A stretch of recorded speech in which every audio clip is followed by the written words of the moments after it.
abakwasaganya ebyo bitongole ebiwamba bana Uganda mu Uganda omuli ekya CMI Chieftains of Military Intelligence omuli ekya Eastern Internal Security Organization that is ISO omune Crime Intelligence Unit ekikulu omukulu Damulira babereko kuno njera kwetagako Muhoozi Kanyarugaba obereko kuno n'abantu abasigadde video ejja basangayo kati okusokera ddala njera twala omukisa guno okusaasira family banaye bana Uganda kansoke mbabikire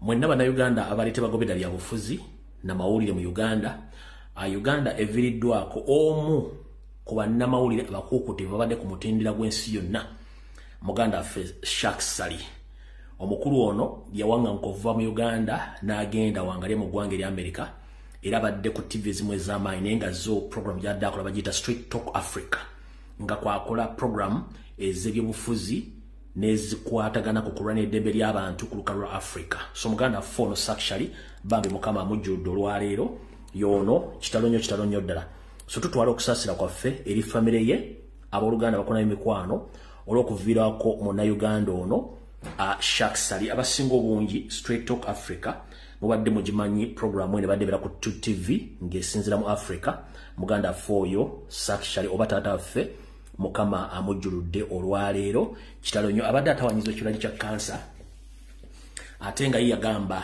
nti tasobola kubeera wali Museveni n'okulwala wadde abadde nga yalwadde nnyo yagamba tasobola kubeera kufiira mu Uganda lwakiri baliziza mulambo kati ye ensi gye tubagamba nti abantu abaagala ensi ne kibamanyi ku Museveni mu kyemutamanyi kibatiisa Museveni si muntu Museveni hola firimu ya ntiisa eri abantu abamba mumanyi kati Muganda force actually mukama amujjuludde afiridde mu buwanganguse mu ggwanga erya America yomu kubadde bakalakata Museveni ng'amutegeeza ebikolwa byakola nti bikyamu n'okukyaza abantu bonna abadde balwanira ddembe mu Africa yomu ku bannamawulire badde bakikola okwetola ensi yonna so abooluganda bakola emikwano aba Muganda ffe actually kitalonyere kufiirwako taata waffe oyo Muganda ffe aludde mu mawulire abasinga obungi temujja mutegeera naye nga ffe tumanya badde bagobera ebyobufuzi mu Uganda ku Africa actually mukama amuwumuzemire bafamire n'abooluganda mukama abasaasire tetulina kyakukola kubanga ffe nali ekkubo enjawulo ya budde bwetyo Muganda ffe oyo mukama amututte bwe tuvaawo awo njagala kusooka kuba wa Kigwalogi then tulyoke tusimbule Ekigwalogi kya leero kino njagala kijja mu lugero olugamba nti ekiri atabaala kyekiri anasigadde waka ekiri atabaala kyekiri anasigadde waka ababadde bangoberera okuva lwe twava mu kawulu nga kawedde ke baatubbako nga tufunye ebitundu 75 ku buli 100 Robert Kyagulanyi Ssentamuke yawangula nakolanga program era kati ngenda bawa omutango oba ngenda bawa omulimu gw'okuddayo okugoberera Facebook okugoberera page yange oba channel ku YouTube muddeyo mutunule video enkadde zonna buli kyonna ekijja kati essaawa zino nakyogerako dda twali twakava mu kawulu ne mbagamba nti bagenda kuleeta emisolo ne gye mutamanyiiko ne gye mumanyiiko nakibagambirawo ababadde bangoberera for good 4.5 years nga nkola programu zino buli musolo gwonna ogulwo ne kigenda maaso mu Uganda nakyogerako nga twakava mu kawulu ne munda byogera nga n'akalulu tekannaba njagala omuntu wana abadde angoberera emyaka gyonna ogambe nti ebimisolo bigenda mu maaso ebitta abantu n'okuwamba badde diversion zonna saazoogerako all along kati gino emisolo gimasime infreeze simanya ani gradual taxi simanya byonna nabyogerako 4 years back lwakuba nti kati bweyogera ku kintu kino Museveni asooka n'atulamu ebbali n'asooka n'asirika n'akireta n'akibateekako so ekyo nno nekibagamba dda emyaka mukyala Mariam Mirembe ono abadde kuba mu mayi abaddeko emyaka miyitirivu nnyo nga ngoberera buli kimu nakibagamba nga twakava mu kawulu ne mbagamba ebbeeyi y'ebintu egenda kulinnya okutandikira ku mafuta ku mmere ku ngoye ku transport ku renti balinyise buli kimu nakibagamba nti bagenda kikola era ne mbagamba ani akirimu kati mutandise okiraba nabawanga amagezi muve mu akedi z'abasajja ne mugaana ne tubagamba mwegatte ku mukulu tuyambe tujjiko omusajja ne mugaana ne mugamba fe ate bitukwatako Kyagulanyi bagenda kwekalakasa tagitajja mu Kampala agende jasobola okwekalakasiza for us we are less concerned about politics Kyagulanyi atugamba nti tewali ali safe okujjako ffenna bannayuganda nga twenonodde tujja okubeera safe. Kanza mukitegedde nti ensonga zitwogerako zikukwatako ne bona oba oli waka oba oli mu kkubo oba oli mu office zijja kukwatako. No one is safe until all of us are safe in Uganda. Mbadde mbyogera almost for good 4 years nga mbabuulira. Tetugenda genda wala nnyo. Mu kigulalo kikyaleero mwengenda okujja obubaka obubategeeza mbagambe nti ekiri atabaala kyekiri anasigadde waka. Yoseriti Bahapulwa n'akabinja ke aka Tush Dynasty akayina enteekateeka efuga emyaka 5 plus n'ekikumi mu nteekateeka ze baakola bino byonna byalimu. Ebyokunyiisa abantu emisolo obajjeko ebyensoma na buli kimu byalimu. Naye ebimu tugenze tubikuba tubibasuuza. Mwe mubadde n'okubasuuza ekibba ttaka kye tugezaako okunyigiriza ennyo okubasuuza amataka gano. Enkola kati gye balina okuddamu okutwalamu properties mu b'amataka kwe kuteekawo omusolo ogwa property rate, omusolo ogw'okujja ku bizimbe ne ku mayumba ne gy'osulamu bagenda gikyajinga omusolo. Naye emisolo gino gyayita mu kimpukumpuku egimu tegyayita na mu parliamenti ng'era abatula ne bagibaga ye Minister of Finance ne Uganda Revenue Authority Museveni abasayiningirako busayingize mu kikole. Kati mwina akapande ke mulabye olwalo ke tupostinze. Akapande kano akakubye ekifaananyi n'essiro gye bataddeko. Temulowooza nti abadde tategeera ako kemulabaako. Ako kemulaba. Ono ekizimbe kye bakitaddeko ssiiro KCC ne mugamba notes emuga KCC notes property sealed off for failure to pay property tax management bakisiringa off. Kati abantu mugenda sanga ekizibu kyekimu kigulalo gikyaleero nti bagenda tandika obbabala emisolo gye mwali muwuliddeko gye mutawulirangako nga giyise mu property rent basiringeko ekizimbe kyo bakuyite mu kooti bakusindikire samanzi oleme okubalirira omusolo gwe bakubanja ekiddako eky'obugagga kyo oba ettaka oba ekizimbe bakitunde ku nnyondo either nga KCCA ekikola oba Uganda Revenue Authority nga yekikola. Naye nga jjukira bali mu KCCA n'abali mu Uganda Revenue Authority mwakitegedde nti abasinga obungi bakkaada ba ISO abala baseemwayo ate nga bonna baakabano. So kati lutubadde tubakubye nga tubajja ku bintu by'okuba nti batwala amataka direct ne indirect kati bazze bajja kukozesa omusolo guno gwa property tax okutandika okuteekawo omusolo oguli mateeka n'ogutali mateeka oleme okugusasula bakisiringe off bakusindikire ng'okutegeeza nti onosasula omusolo bw'ogaana wayitewo ebbanga bayise court order bagende banyole basindise okutunda ekizimbe kino oviremu awo ye system eddako kati mukiri atabaala kyekire nasigadde waka. Baganda bange mwenna atanawa musolo ng'olabye ennaku akayimba kakadde nnyo ka jjajjaffe Fred Masagazi bwe mbaserabidde kamu jjajjaffe Fred Masagazi simanye Lexus Kalema oba okyajjukira akayimba katanawa musolo ng'olabye ennaku ndoza kamuganda ka jjajjaffe Fred Masagazi baserabidde ya enyimbe zo tujja zijja tuzibajjukize naye emisolo gye bateekawo gya kunyigiriza bunyigiriza bannayuganda zakate mukitegedde boli akayimba akatana musolo ng'olabye ennaku kati bagenda kakozesa okubanyigiriza okubatwalako by'obugagga byammwe nga bayita mu musolo ogwo property rate buli okusingira dda ewali urban areas mu bibuga ebirimu ebifo eby'ebbeeyi kye bagenda okukola okutwala ebintu byammwe. Naye ekiri atabala kyekiri anasigadde waka abantu bangi badde bali mu bizinesi zaabwe bakola bizimbe apartment bitebafaayo. Naye njala kutegeeza ekiri atabala kyekiri anasigadde waka gwe munnayuganda nga tuli mu kabinja ka Museveni nga tuli mu Nyarwanda tuli mutuusi wallahi bw'otasituka kwegatta ku struggle oba oli mu diaspora oba oli waka jjajja nkulayira ogenda kubundabunda era ojja kutambula ng'amazzi ekiro gy'obeera tebugalinda ne bukya tegasobola kutuuka gye galaga. Nkiddamu gwe munnayuganda ogenda kubonaabona bw'oba tosobodde kusituka wegatta ku struggle eno tugobe omusajja ono n'ababbi be mujja kwekanga buli kimu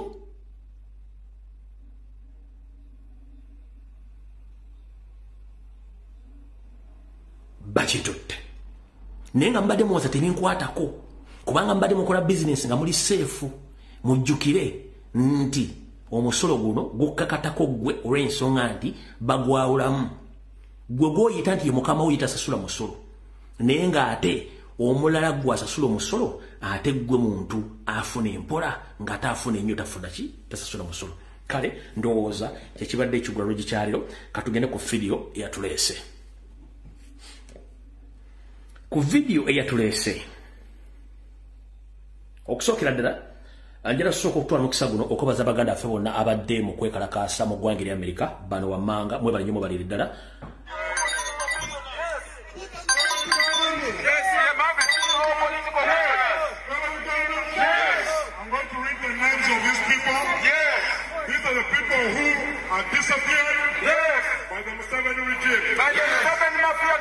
We also have names of people who have been in jail for 4 years without any justice, without trial, without rule of law. So these are the names. When I read the name, it says bring back our people. Bring back our people. These are the lists of the Ugandans who have been abducted and kidnapped by the Museveni regime, which is financed by the World Bank, IMF. What is normalcy? What is normalcy?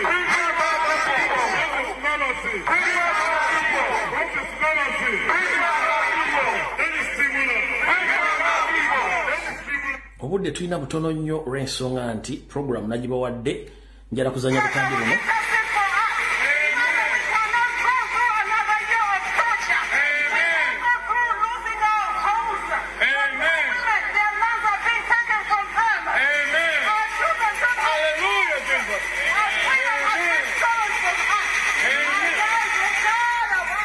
alright kale baganda baffe monna abagenze mu kwekalakaasa kuno mukulike eyo oba mwebalire ddala ate bangaye mukyagenda mu maaso kale mwenna mbatumiddeko nnyo vidiyo yalo tugitandikidde luddawa njagala buli musuubuzi yenna obere ku vidiyo eno ne munnayuganda yenna obere ku vidiyo tugenda gikwata mpola mpola tutya okusookera ddala njala tutegeeza bannayuganda mwenna eno security alert ye mba nsooka nayo mumpulirize bulungi nnyo eno security alert nzize ngamba nti WhatsApp groups nungi naye ate mbi bemba munetegereze emirundi gyonna gye mbadde ku social media n'ebbanga ddene nze siwali munsabye WhatsApp group nagaana okukola WhatsApp groups olw'ensonga nkimanyi nti WhatsApp groups mbeera mu bambega ba Museveni kati okusinziira ku sources zange baŋŋambye bagambe bategeeze bw'oba omanyi oli wankyukakyuka ng'era omanyikiddwa nti oli mu byabufuzi ne oba oli WhatsApp gy'oba osigalamu ya famire ne WhatsApp group ez'ekyalo eza bizinensi simanyi ez'okumulimu simanyi ezawaki muziveemu ekitongole muli ISO CMY bayina enteekateeka okulangirira nti WhatsApp groups zikozesebwa batujju mu Uganda bagenda teekamu oba already mu WhatsApp groups muli mbambega abajjamu conversation zammwe ne baziwa ebitongole omuli Chieftains of Military Intelligence ne ISO ne police ne SFC era ogenda okulanga batandise okutrackinga omwomu nga bakwata nga webuuza bakutte ddi kubanga WhatsApp groups ezo muli mbambega ba Museveni abagenda batrackinga WhatsApp groups zino kati mbategeeza bw'obanga oli munnabyabufuzi ng'oyagala nnyo enkyukakyuka gwe nga tasobola kusiba bigambo byo soka wejje mu WhatsApp group ng'obudde bukyali otherwise bagenda kutrackinga bakwate mbagambye mbategeeza ekitongole kya CMY ekya ISO n'erya SFC bateekateeka okulangirira nti WhatsApp groups bubinja bw'abatujju mu Uganda obulwanyisa okugjako Yoseri n'okukyankalanya eggwanga so nga ate bakikola mu bukyamu kubanga WhatsApp groups ne mu America gyeziri wala gyeziri ne kati bano bakitidde nti abantu bangi information kati zitambulira mu WhatsApp group nti oyinza osanga WhatsApp group ngerimu abantu 1,000 abantu 15,000 kati abantu 15,000 bw'obanga balina ekigendera kimu basobola okukola ekintu ekikyamu kati bano beeraliikiridde okusinza ku intelligence yaabwe kati njala kugagwaliyo ng'okyali mu WhatsApp group okujonga ya famire yo gwe ne mukazi wo waba Oluganda kuna mikwano no abooluganda nga family gisigale mbanga si ya family va mu WhatsApp group ng'obudde bukyali nkidda mu va mu WhatsApp group ng'obudde bukyali obuli mu diaspora obuli ludda please va mu WhatsApp ng'obudde nga ng'oli wankyuka nga tosiba bigambo ogiyita muve mu WhatsApp group okusinza ku information gyefu munamuganye banziika ttanda kukola nsi abasigadde tujja gende wammwe ekyo nakyo nkyogedde nkimaliriza kale nno njagala tusooke tutambule mpola ekirala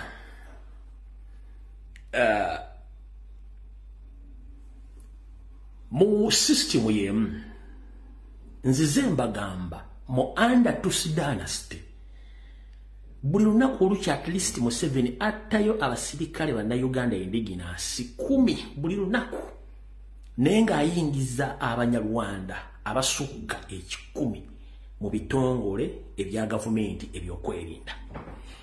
Ntegezeddwako timbategeeze nti kati bana abasajja bali ku lutingo okuva ku myaka 16 nga bayingiza Abanyarwanda baabwe bonna era kati bali maje bana abana bifanire mwabire byatambulira ku social media bano kati bali maje ga UPDF aga SFC aga bano bonna Abanyarwanda gwendaga mu na Uganda muno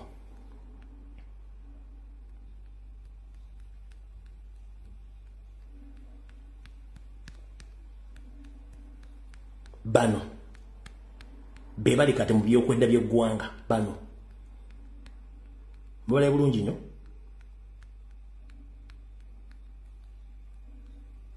abali byokwenda by'eggwanga bali mu poliisi bali maje kati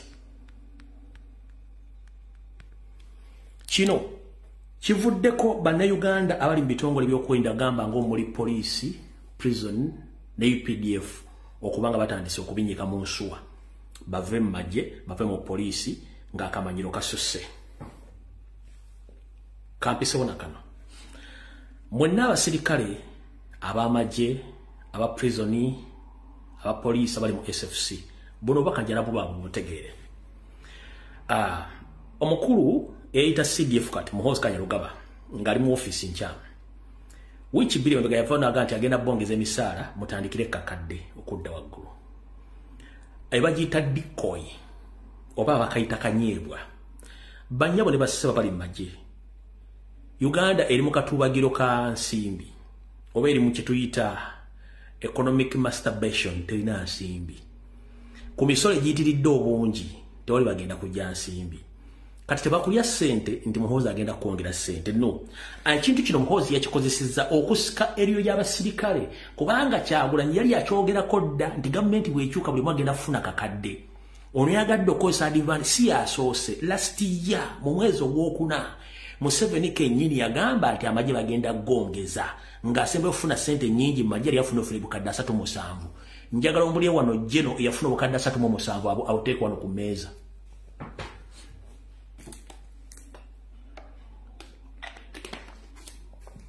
njagala ombulye wano jeno gwe bayogeza sente ng'afuna bukadde 37 taliyo kati mubaba sise eriyo muhozi kubanga muhozi ayagala mu mwagala essaawa zino ng'ate tekijja kusoboka so mwena njala bategeeza abasirikale ba Uganda okusinzira ku misolo empya egiriwo ne bwana baga nti kale bazibatereddeko ojja sigala ng'ofuna sente zennyini z'obadde ofuna mbooza lwaki obadde ofuna mitwalo 4 ne bakongezaako enkaaga yonna bagenda gisalako bagitwala emisolo gya bireso ng'osigale ng'ofuna 4 kati oba ofunidde luddawa kati kyemutannategeera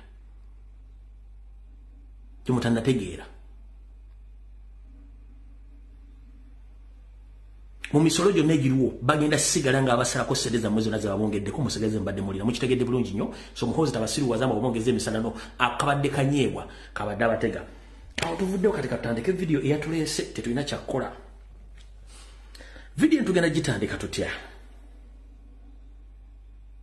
vidiyo eno tugenda gitandika bwe tuti abasuubuzi mwenna kasoke mbategeeze okwetoola Uganda yonna njala mukimanye nti Uganda erimu ebiwayeebi bibiri ebiwayeebi ne bibiri kwe kuli eky'Abannayuganda bannakabala mmwe benjogera nabo n'ekiwayi ky'abagwira bajja okuwamba eggwanga be bali mu gavumenti. Kati ekiwayi ky'abagwira bajja okuwamba eggwanga be balina amagye, be balina emmundu, be balina amakomera, be balina zimmoolo, be balina zisupamaketi, be bali mu Uganda Revenue Authority, be bazimba buli ku luguudo oluyingira n'olufuluma Kampala ku sipiidi sente bazijjawa. Kibuuze nze nja kikuddamu. Bano abasajja tebasasula misolo. Mwe mubasasulira emisolo. Era gwe oba oyagala okumanya tebasasula misolo. Emisolo gyonna gye baba bataddeko gwe buuza kwagusaba ye gwe guli luddawa gwasasula. Buuza Sebalamu omusolo gwasasula guli luddawa. Buuza Kirumira omusolo gwasasula guli luddawa. Buuza Ham Kiguno omusolo gwasasula guli luddawa. Genda obuze Drake Lubega omusolo gwasasula guli luddawa. Genda obuze Muhoozi Kanyarugaba aleete tax details zazireete. Buuza Salimu Salakulage ensasula y'omusolo. Buuza Kahindo Tafire Mavi ya Kuku omusolo agusasula ddi. Genda obuze Matiya Kasayiza asasula ddi omusolo. Genda obuze Anita Amongi asasula ddi omusolo. Buuza MP ennanga alina business asasula ddi omusolo nga namu n'ebintu babiyingiriza bwereere. Genda embala obuuze omuntu tebasasula omusolo obabuuze Ifreeze bagimanyi nagimanya kubanga mbagambe waliwo categories bbiri. Kati gwe kyobadde tomanyi nti ekiwayi kyonna ekyabali abasajja batuusi gwe okyetisse ku mutwe ng'osasula emisolo egyo kyobadde tomanyi. Yensonga lwaki bakunyigiriza bunaku okuteekako omusolo. Kati mugala njala kutegeeza tebaayo omuntu yenna akusirwaza Kabere Museveni nti ogenda tula naye akuggyeko omusolo. It is impossible. No, tekisoboka. One, emisolo gyonna egifuluma essaawa zino njagala ombulyo ku lunaku lumu bwe baali batudde mu parliament mu setteeserezo ne baleeta emisolo egyo giteesaako. Njagala oleetera session nyingi nga bateesa ku misolo gyonna egyo gifubutuseeyo. Nebagenda tugenda genda mpula. Njagala ogende mu parliament archive ondeetere session yemu olutuula lumu parliament ng'etudde eri mu kuteesa ku misolo emipya egigenda okuteekebwawo olundeetere. Teruliyo. Olowooza lwaki bafunye nnyo interest mu kwagala ogiteesaako nga gyayita dda nga negimu giri mu kusolozebwa.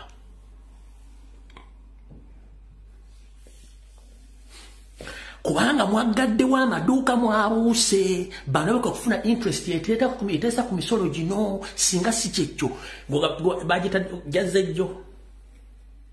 Mbuuza emisolo egyo jazzejjo tezajjejjo gibaddewo nenga bajja bagisoloza mpola mpola naye omwekalakasiza nga mmaze okuwebuzaga linda buno omusolo simala guyita influence.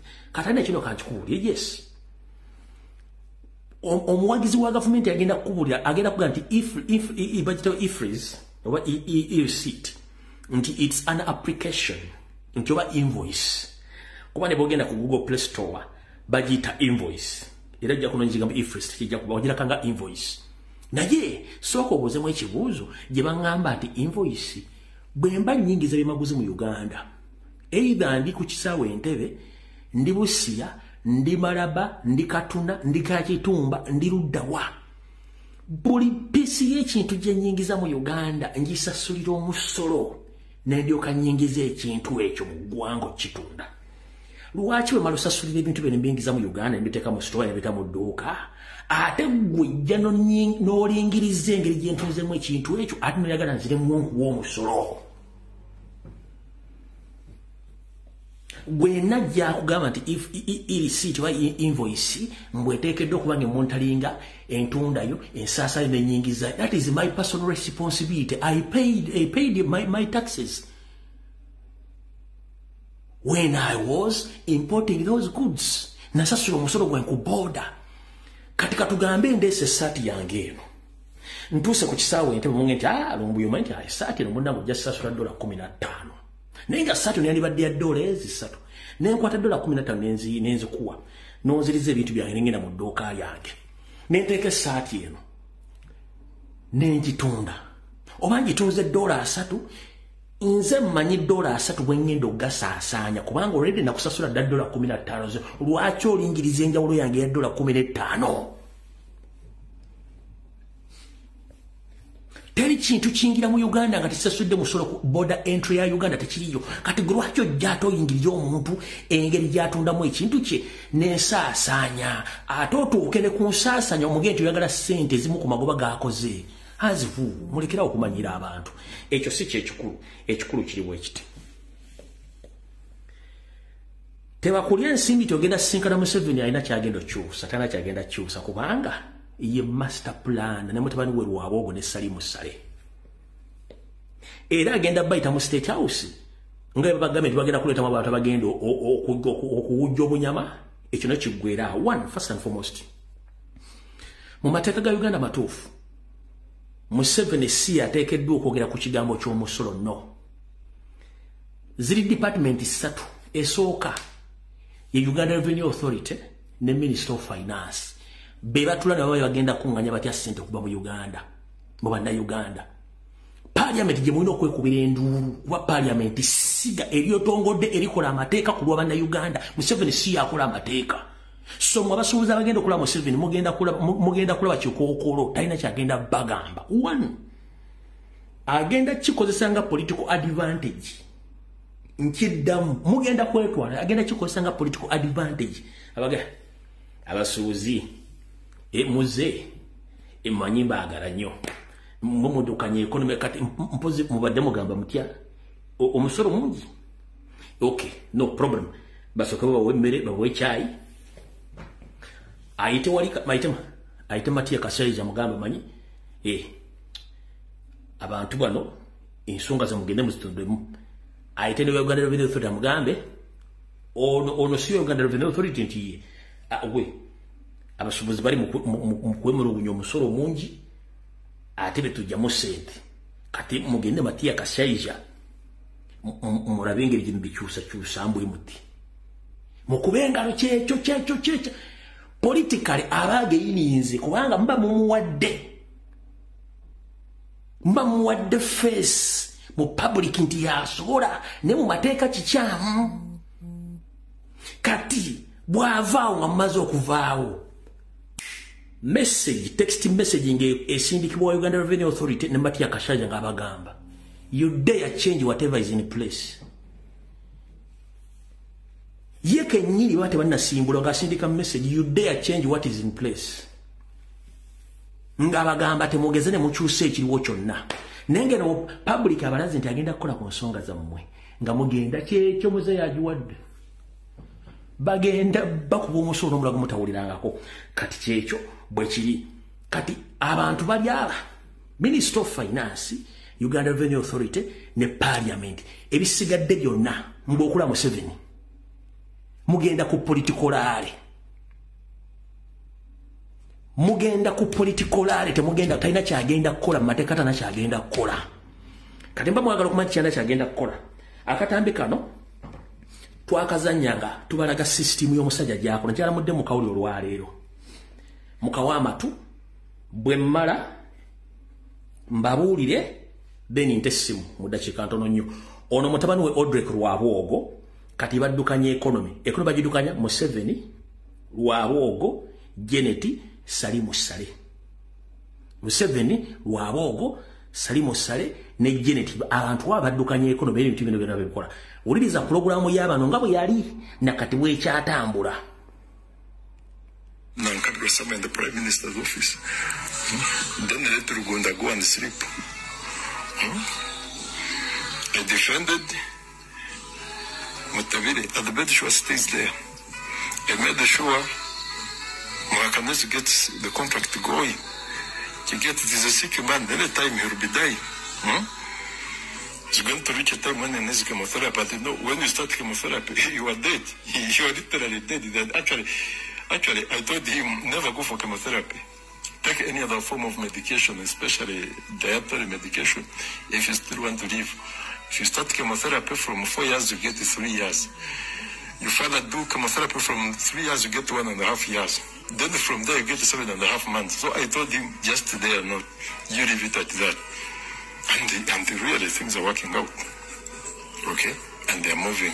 So we need the Prime Minister. We need a different status controller. We need a different PPS. We need a vibrant and useful, very useful minister in charge of presidency.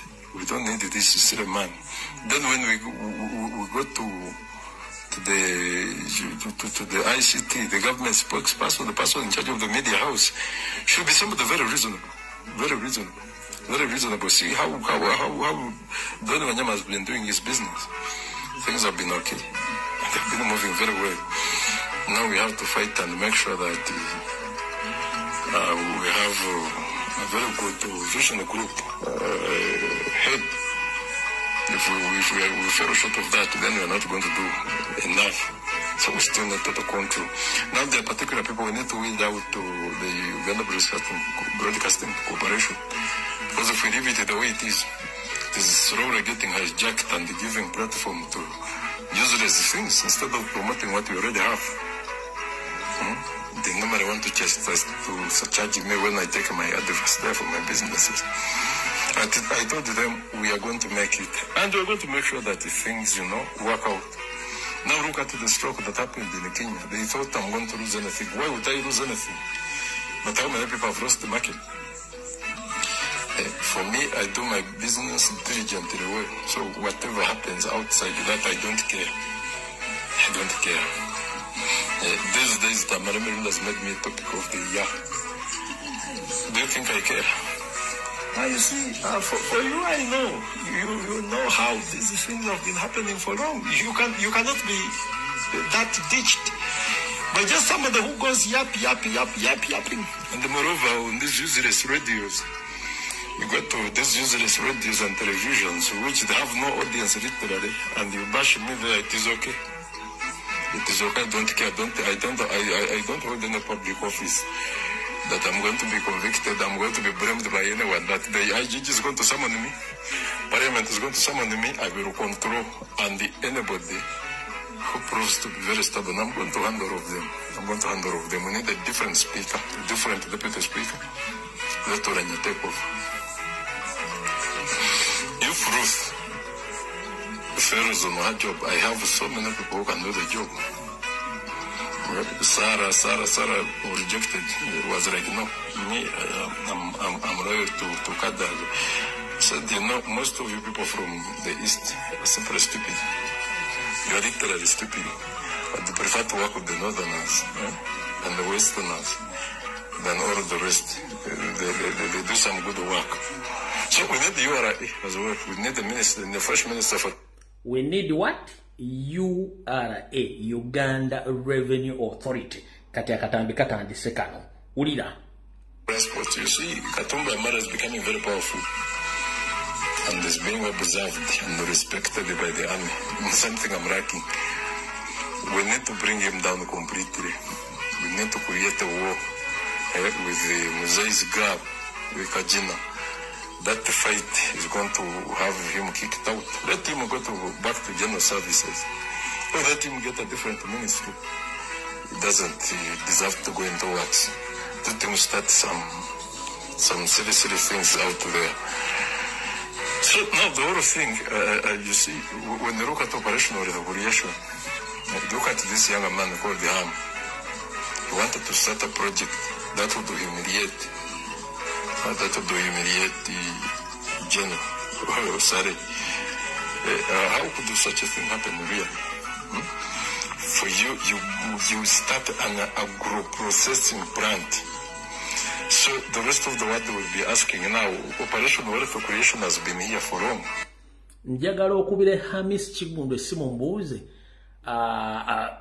company yali atandiseewo eya agro processing esobola okutunda kasooli etunda omwemba binyeebwa company yatuuka luddawa ono kyayogerako nti Hamu yakola ensobi otandika business eyenkanankana n'eyasale ate yatandikawo tugenda mu maaso mpola getting about $500 or $600 million every year, and we don't have an agro-processing plant. That would be humiliation on the big bro to the first family. It is something we could not accept. We need to fight this man completely, and we sway him off the radar.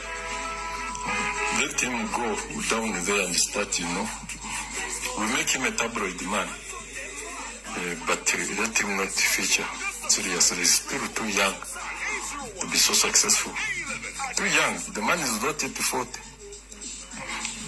For us, we started seeing some real money when we had almost clocked 40. now this man has an empire from, I think he started building this empire when he was around 24, 23. There, how lucky should the Muganda be? After spending 35 years in the power, 100%, 99% of the power should be from one region. The wealth should be from one region. The rest should be either puppets or employees. And at the best, they would better be slaves. That is the new Uganda we need. We need a dynasty, a very serious dynasty. I know His Excellency doesn't like these things, these ideologies. Doesn't want these ideologies, but I'm not alone with such an ideology. We are going to seize education and the health completely. We become part of it. Then we end up in agriculture and the Premier's office, control the refugees and all of those. Then we extend beyond all boundaries and make sure that we are the people in charge of each and every aspect. Then we go to the private enterprises. Baganda are very sharp people. They're very good businessmen. They can survive even with the smallest amount of money. That is their talent. We are not there. So let them do the donkey work. We do the prince's job. Let us be the kings. Our children will be the prince, the princess and the princesses, then let the rest be the subjects. I'm talking about the business. The subjects will toil to do the work to sustain the kingdom. So whatever they do will be for. Njagala nze akatambi kano mu ddakiika mu emabega bwet. Olyoka omanya gwe wagenda osinkana Museveni nti nakyagenda okukolerawo. Gwolyoka omanya omusuubuzi ali mu Buganda mu Kampala baali bategeeza ki baali bategeeza ggwe. Yessa batandika obbanyiga ebitooliro mutegeere. Naye tubako ebigambo bino temutegeere. Kankaze eddakiika emu wano. Ndowooza we wano oba. Wulira bulungi nnyo. But now this man has an empire from, I think he started building this empire when he was around 24, 23. There, how lucky should the Muganda be? After spending 35 years in the power, 100%, 99% of the power should be from one region. The wealth should... Ebitundu 99 obufuzi n'obukulembeze bulina kuba n'amaanyi nga gali mu region egi nga yaggwanga eri. Kiki ekiriwo kati? Genda mu maaso. From one region, the rest should be either puppets or employees. Abasigadde mulina kubeera bisiraani oba baddu baawo bakozi baabano bano kyekigenda mu maaso. Tugenze mu maaso. And at the best, they would better be slaves. That is the new Uganda we need. Abasigadde mugenda kubeera baddu mu Uganda. Bo Uganda gye baagala kati eriwo. Tugenze mu maaso. We need a dynasty, a very serious dynasty. I know His Excellency doesn't like these things, these ideologies. Doesn't want these ideologies, but I'm not alone with such an ideology. We are going to seize education and the health completely. Bagenda kwata systemu y'ebyensoma eyo twagibagambye dda baagyonoona bakwate n'ebyobulamu bagitte kubanga bo balina ssente zibatwala okubajjanjaba. Tugenda mu maaso. I'm part of it.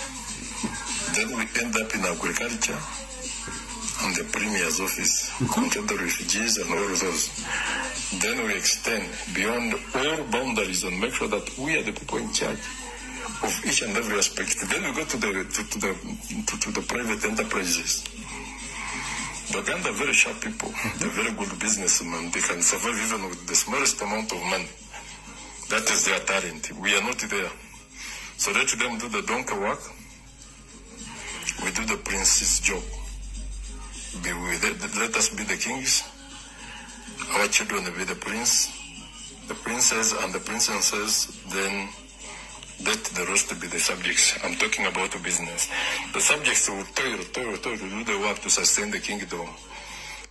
Mujja kubabonaabonera mukole emirimu okuva ku makya n'olweggulo ng'obulogoyi nga mukolera abalangira n'abambejja b'abatuusi mpaka okuyimiriza wakabaka bw'abatuusi kiki ekigenda mu maaso mu ggwanga. Kati maama taata ssebo oli mukaana iflizi property tax income tax pay as you earn as you pay simanyi bikiiko ku diocese pay simanyi tax biki n'ebirala bikyajja ndowooza mutegedde bulungi nnyo. Mpola mpola baba basenvula mukanudde maaso kati tugenda kulaba Museveni gale edduuka lyo dewaka akediza abana abasajja muzivu. Tubasomesezza ebintu bino bituleetedde obuzibu wamu tetusobola kudda kula famire zaffe tetusobola kudda Kampala mpaka nga Museveni avuddeko. Akedize mulimu z'abana abasajja, baasi ze mutambulemu z'abana abasajja, petrol station ze mugulako amafuta z'abana abasajja, yogati gwe munywa w'abana abasajja, amayumba ge musulamu ga apartment g'abana abasajja, bondi ze mugulamu motoka z'abana abasajja. Muganya okutegeera kye tuyita kolodiwo mu Uganda lwanyisa omutujju mugjeeko bizinensi naye akalira afe lwakiri mukifundemu ne muganya okitegeera mulimu akeedi mutudde yofuzi tebetukwatako bijja bakwata kuba temumanyi nteekateeka y'abaana abasajja. Akula Uganda Revenue Authority yani yaliwa iso gozaki mateeka akasajja tebamuggyaawo ni mulyawo jemali mu akeedi giveemu muve mu bintu bye muleme bikozesa bagwe. Njala kubuuza tuli mu economic crisis oba tuli mu instabilation economic system right now. Lwaki buli luguudo olufuluma Kampala luyingira Buganda kuliko akeedi n'ebizimbe ebyebbeeyi sente ziva luddawa? Sente ziva luddawa? Bazijja mu mwezi bali mu kubba ezino supplementary budget bwe kaseera bukaseera tetugenda kulwawo nyaawo. Kati akugamba nti ifreeze oba ifreeze mbu just any app. Wano waliwo restaurant bagiyita Jokoni restaurant eri wa Grey na Kasero. Mwenna mwagirabye bulungi nnyo. Awo ke kapande ke yataddeyo eri bakasitoma abaako yagambye bw'ati. Dear valued customers, we would like to inform you that Jokoni restaurant is regulated by Uganda Revenue Authority.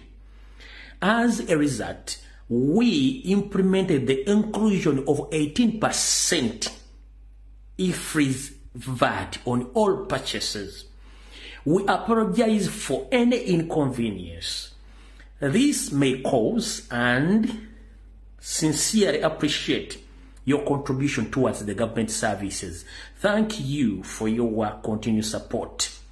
Bakugambye nti bakasitoma baffe ab'olulango twagala tutwala mu kisogo no bategeeza nti ffe restaurant gye njogeddeko waggulu ekkiriziganya era ekwataganamu n'ekitongole ekiwoza ky'omusolo ekya Uganda Revenue Authority. Naye okusinziira nti Uganda Revenue Authority yataddewo ennyongereza bitundu 18 ku buli 100 ng'ekozesa ifreeze VAT ku bintu byonna ebitundibwa. Tugezaako nnyo okubeetondera olw'okuba nti muyinza okuba wafunyemu obuzibu ku bino byonna ebibadde by'okuteekawo enkola eno, naye tukikola olw'okuba tukkiriziganya n'ebigenda mu maaso ku nkulaakulana n'okwongera ebigendwa bya gavumenti eno mu Uganda management. Kati oli akugamba nti app muveeko mulabe edduka, muveeko mulabe edduka. Kati kankuleetere mukyala Betty Nambooze ng'akunnyonnyola. Bwe nva ku Betty Nambooze nkuzannyire musuubuzo mu ngali mu kubba mirango egyasimbulira n'abasezi ku kyalo olyoka otye ono Nambooze ng'akunnyonnyola. Njagala buli muntu ategeere nti gwe bw'oba oyimirira awantu wonna n'ofuna emitwalo 27 olunaku omusolo gujja olina okuba ne tiini namba.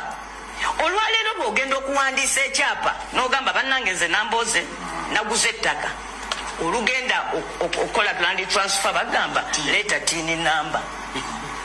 Kakati nze olw'okuba nafu ate eggweraba bitandisega byandaga muntu ettaka eryo zambali kiwulire tesikugula kwokka ne bwemba kati nganze jjajjawo Nambooze nga nze nfudde nga nkuwa n'oba ng'ojja mu mannya gange ozze mu mannya ga Zambaali wampa buwi nga muzzukulu olina okuleeta tin namba era n'oleeta ne siringi 5 ez'omuwendo gw'ettaka eryo siringi 5 kyokka neeri waliyo owero si wanu agamba mpa 10%. Owulidde naye n'onagamba nti buli miliyoni emu gy'otunda ku ttaka tuweeko emitwalo emeka 5. Okiwulidde ne bw'oba toguze ggule naye ng'okyusa kyapa kigende kikufaanane.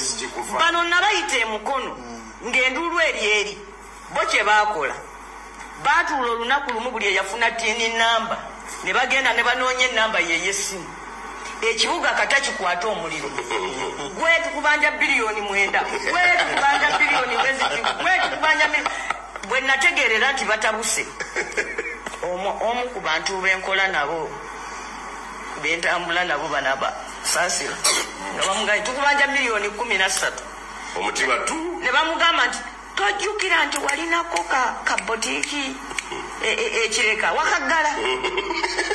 Owulidde okukkakana mu kwewozaako nti kale byonna tubitegedde nereeta waawe 97 obijjako. Kakati bassebo ne bannyabo waliwo ekintu kimu kye twabagambanga gavumenti eno tesuubula yejja mu by'okusuubula ate bwe yali yejja mu by'okusuubula n'amabanja netugalya mangi kati bo basigalize ekintu eki bagenda kukyajinga income tax ku kye tuyita non-business assets. You don't take time to listen. Okyayogera ku wa influence bagambye bw'onooba otunda ettaka oba otunda ennyumba yo ojja kuddayo osasulenga gavumenti eno mu proposals ze baleese. That's why there is no nkugezaako kuwa the real debate is here. Ng'okyoyogera kye kiri kye nagambye ekiri atabaala n'eyasigadde waka kijjamu kibonaayiza gw'omuntu ayinza okuba ku TV ye ng'alowooza abo boogera ku byabasuubuzi bali byabo byabufuzi. Ogenda kubanga bw'ogula ettaka bw'otunda ettaka lyo gavumenti ekima 5% ku ssente z'otunze ku ssente z'ofunye ku magoba ago g'otunze. Buli omu bagenda mukozesa lisiiti eyo kitegeeza ojja kukolanga endagaano n'ow'ettaka lina kuba ne lisiiti. Nkutidde ngezaako kubuulira nti please kino tekiri ku musuubuzi yekka kigenda kongojja kikutuukeko. Gavumenti ega lwe tufunira ssente ng'oyanikawuge okuyiga ebirina okusetinga direction ya pace mu program. Ekyokubiri ng'ovudde ku ekyo kyokka mu proposals ze baleese bano aba URA kwe kukendeeza omusolo ku mwenge guno ogwa kombucha. Alwa buno buzaamu amaanyi. Simanyi gye kombucha kuba sigunywa naye nze nkubuulira biri mu taxi nti kombucha baga nti bannayuganda mubawe omwenge mungi banywe nnyo bagangayire. I'm telling you owakana temwakire gavumenti ya minisita Kasolo mwami Kasolo si ye ng'omuntu gavumenti yaabwe mu byereeta kwekendeeza omusolo ku mwenge eguteeke kwona atunda ettaka lye. Nkuwa ekirala gavumenti ya mwami Kasolo esonyiwa abantu buli mwaka omusolo gwa buwumbi 600 abataguwa nga munnayuganda yalina okugubaweera. ngabo besonywa bebaluwa mpako kwekizambo abo bonna benkubuulira be bamusiga importers. I'm trying to tell you tomuwulidde nga ga Uganda Hotels Owners Association omanye abaleeteramu ebintu nga si bya hoteri abo nabo bali omubandi tofa. Don't worry, you'll get your chance and speak. Kakati bwe tujja ku ekyo mu kirala kye baleeta ye fuel levy okujongeza siringi ndowooza 10 ne siringi 3 ku mafuta g'ettaala. Manyi gavumenti yono eyagala nnyo omulimi n'omunaku akyali ku mafuta g'ettaala. Kakati omunaku ali eyo mu kyalo mwami Kasolo agamba ne mwami Museveni nti ku mafuta g'ettaala g'obaddeko katadooba nti ayagala nnyo okozesa amasannyalaze ag'ebbeeyi agayitawo kakati nago agongeddeko essente. kerosini amutaddeko oyo alwanirira nnyo omwavu era ayagala kumujja mu bwavu. Alright. Ampuliriza oyinza okuba toyagala kuwuliriza bigambo bya mukulu Nsereko naye nabagamba nti n'omuntu gw'akyawo oba gw'otayagala bw'abanga ayogera olumuwulizanga ebigambo by'ayogera oyinza okufunamu. Kyekifaananyi kye njagala osooka obbasiigira kubanze nabagamba buli muntu mbulize bigambo byayogera ne malo biwulira nenzija mbyenjagala ebisigadde n'embirika ebirala tebinkwatako nkidda mun'omuntu gw'otayagala oba wamukyawa mukola ki bw'abanga ayogera owulirizanga byayogera olumu ayinza okuba atugera akola programu ya kutta kati bw'onaagaana okuwuliza kubanga amukyawa ng'ayogera ku bintu by'okutta onootegera nti ayagala kutta kati njagadde okuzannya akatambi kano kubanga ono mu parliament abeerayo kati ebigambo omwami ono byayogera nsereke essaawa zo yensereka oli gino gwe twali tumanyi nga yakajja mu parliament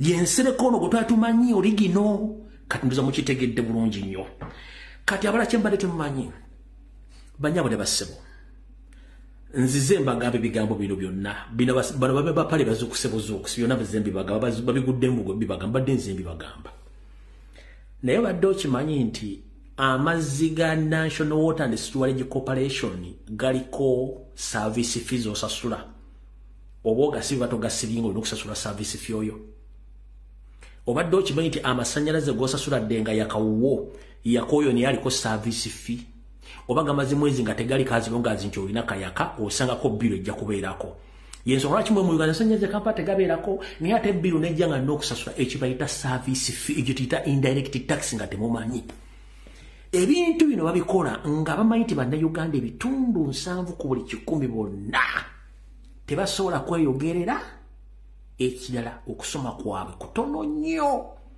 kati ye advantage oba Museveni yatwala omukisa ogwo ogwokozesa nti bannayuganda basinga obungi tebamanyi luzungu bannayuganda basinga obungi si bakugumyeko n'akola buli kyayagala ng'akiyisaawo kati enamba esigadde weetegeera bw'ovaayo n'oyogera ku kintu nga kizuukusa buli muntu yenna yeebase jjajja bw'otakomerera mu kkomera ajja kuwa obutwofe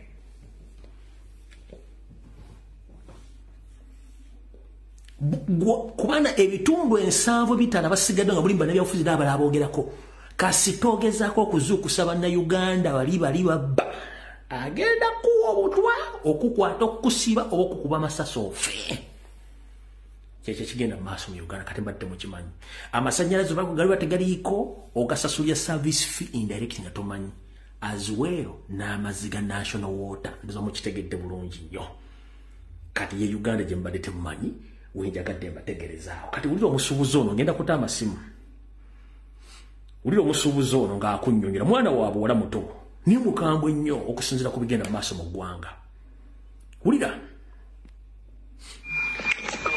muje bareko basebo ne banyabo abasilamu salamu alaikum wa rahmatullahi wa barakatu abatali basilamu kama yebaziwe banange ekituufu kiri nti ifiriisi oyo gye batugamba okusasula ifiriisi eyo mwe mubanga kumwe waliwo amanyi LC Waikiki ekiduuka ekyo kiri ku Acacia Mall oba mumanyi Mr Price oba mumanyi ku Shoprite eyaliwo ku Mamas and Papas ezajja ne ziggalawo kampuni z'aba South Africa ne Kenya nyingi nnyo ezizze wano ne ziremererwa na ku mati zonna ziwucumi because of IFRIS ka receipt ako system gye baagala tuyingize mu maduuka gaffe ye system of which it is going to cost you ekitonde nnyo miliyoni 5 n'okusoba teri kusalira ku customer ate account yo URA eba oba nkinyonyole ntya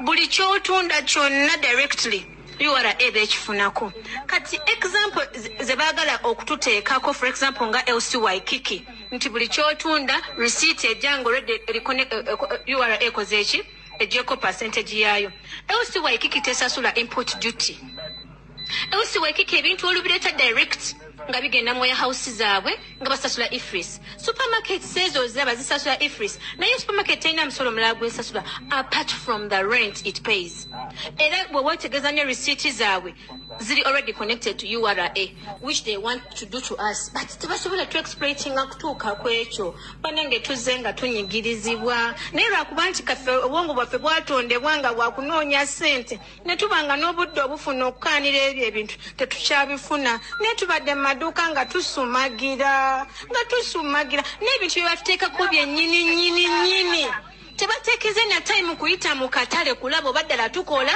oba tetukola sewuzi ziri zitya buli sitowa ya muntu ogigendamu ng'ejjudde bintu ne tutula ku maduuka ne tusumagira abakongo tebakyajja abalundi tebakyajja abanyarwanda tebakyajja naye Kenya gye bagenda okujja ebintu bakyabatunza ku bbeeyi gye twakola ki gye twatunzanga ebintu kati balwanira ddala tube nga tetulinaako wadde ke tulina. For example bw'obanga nwenze n'entunda ebijja byange ne ntandika okusuubula engatto zange URA nenzijjako ssente ez'okuyingiza ebyo ebintu mu Uganda netuuka on top of that engatto nzitunze n'amagoba gennyini genfunye ku ngatto nejja nteyagala income tax gwenzijjako mu generatinga muki mu magoba genkola ki genfuna amagoba ago genfuna nina mulooni ze nina okusasula ye expense nene gye nina kubanga batono nnyo abasuubuzi abakola naye nga tebali mu looni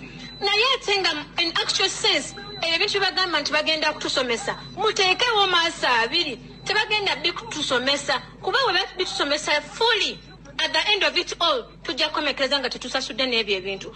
If they ever took their time ne batusomesa income tax teri musuubuzi yenna entitled okusasula income tax oyo obukwakuliza obumu bwerina bw'obeera ne expense tolina musasula. The fact that omugeneratinga mu magoba ago naye bw'oba bekakutanda n'oba ng'olina looni yonna oba mukwano gwa kubanja oba ya banka toli entitled okusasula income tax. Toli entitled because okomekereza okola losses instead of okola machi amagoba. Ate nga income tax oyo omulaba olina musasula ng'okola ki ng'okola amagoba. Nekirala, the example I'm giving you, Uganda but yamala 10 years nga tesasula income tax kuba yalina looni gye yakyekola ki gye yali esasula. Eyo example njiwaayo ate nga I stand on it. Kampuni enene kubanchi wa abasuubuzi ennaku zino abaliko tetulina sente ennaku mati ze yalina. Those are big brands. Uchumi ze yalina, Shoprite ze yalina newe ziba zalemererwa Uganda olwa ifris gwe weyita ki akkiriza ka system ako kayingize mu dduuka lyo.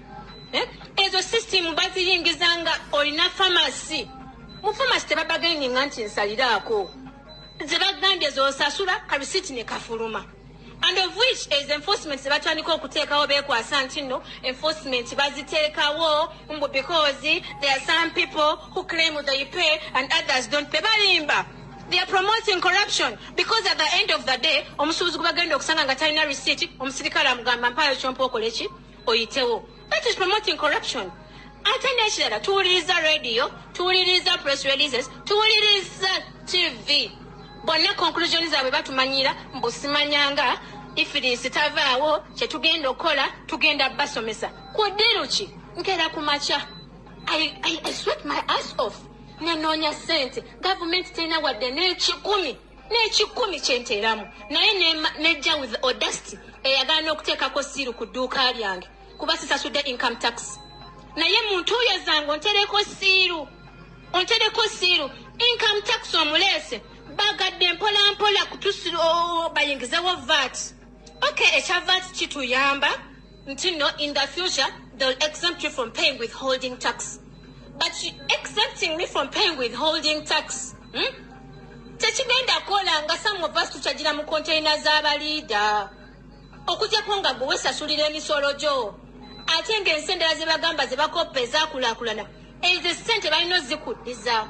Era bw'ogenda n'ogula ebintu mu dduuka bw'oba ofuluma ku kisaawe wali ng'essente ze za VAT bazikuddiza cash. Naye because bo balowooza nti okusirika obeera musiru ffe tunyigirizibwa nnyo nene twerekereza kubanga ekisookera ddala baggala booda. Kagame yaggala booda. Amazima amalungi bwe twatandika okuwulira amaziga mu busuubuzi abantu abaali basuubuza nga ne piisi emu tetugiwaayo ne tutandika okutunda retail. Then COVID came in and it just worsened everything. No, ate zino ensozi kati nga Kenya zitaza ne kibatunda bisizoni ngaffe bye tutunda mbu sizoni ya December kati no sizoni yachi business ennungi erina okutambula buli lunaku. Era batusekera ne bagamba naye Uganda mwantemu otegeera mu ebintu byamwe bya season ng'ole ulidde kakyalina mbu season bo bakola ebintu katufane gwa ntugwanga mu bigwe byosangayo byotutte kuba tebalina bintu bya season tebalina naye ffe ne twekwasa season government to exploitinga ezensi zebagamba mbu bakirabira Rwanda bakirabira Tanzania. Those countries give back to their people. Ffe government yaffe tudizaki okera kumacha n'otunda ebijjabyo oba n'otunda akamotoka ko n'ofuna capital nejja nekuteekako obuzito obuyitirivu enforcement yiyo KCC energy sasula license ogisasudde ate leeta ezakasasiro ne weebuuza eza license ze nasasula zikola ki kozi ze license ozi expecting okuba nga zezirongoosa ekibuga naye ate ne mukimanya ki n'ezakasasiro because they think we are ignorant. We are not ignorant at all. Ekyo ekintu kyebaliko once we open like this kabaka weddemu nze mbabulidde amazima ate nga tetunnatuuka eyo capacity waliwo wegula edduuka mbabuulira amazima matuufu n'ogalawo nga tolina kyoyingiza. It does not affect them at all. Fe kitu affectinga naye on top of that bo oba okoze oba tokoze lwokoze bagala kasente ko konna kokoze tebasobola kakulekera nti eggulo tewakoze if people you know something tulina ffe nnyini ffe ng'abantu kuba obulumi ffe tubuwulira ffe bwagwamu bannange ffenna I don't know oba mwali mu kitesitinzeeko essente bwe beegenze bannaffe bazze ne bakola abantu ne bafuna ssente ne bazimba ebizimbe ne bazimba ziwooteeri ne bazimba zi rentals naye omusajja n'atuuka okufa ng'omwavu nga gavumenti exploitinze emukenenudde nga tatuwadde okuddukira nti eddemu emukwateko which other governments do. Because if you look at the example of Rwanda right now, Rwanda yambye abantu basuubuzi bonna betwasuubuzanga Rwanda yabawa sente kubanze government webanga yampa ku sente nenyongeza ku kyenina erina right okujja okunsoloozamu byeyagala and in any case mba manyi it will give back to me because by USA UK what government ziwa abantu ne baba mayumba abaana baba amasomero ne basoma omwana omunansi takwatibwako mwezi ensi kuba bamanyi nti gavumenti nti bamaama batata basasula emisolo naye omusuubuzi akoze musajja atunayavula n'empale ne zigwa naye kuumira mu kyalo kuba atambu bajja musekerera mu kibuga naye nga weerabira essente ze yawanga gavumenti kubanga bw'oba osasula omusolo obanga atereka abasinza Katonda tukimanyi nti buli lw'osaddaaka oboddiza Katonda oba weetegekera naye ffe gavumenti eyaffe lwaki baba n'emitima ebyokutuukaawo bizinensi zaffe tezikyakola wholesale bizinensi zaffe zikola retail ne bakukimako kamu konteyina emu nejja 40 naye ng'erimu abantu nga 100 konteyina zajja nga zirimu abantu 3 bantu 2 muntu omu. Which kind of exploitation is that? Naye batwogerera bafulumiza bipresi gundi balowooza tuli basiru ndowooza beeteeseza ddambu kyonna kyekiri tetuna kyetukyusa wabula okubagumaza ntujja kujja tubasomese batusomesa naye bagambe tuli ignorant. We are not ignorant about anything.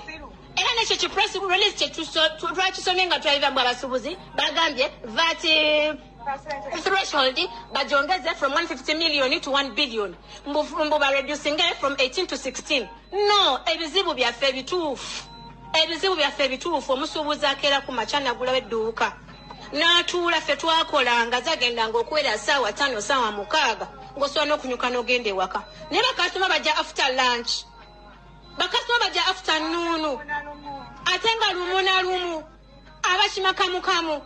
You can all bear me and you all witness with me last month was for sleeping.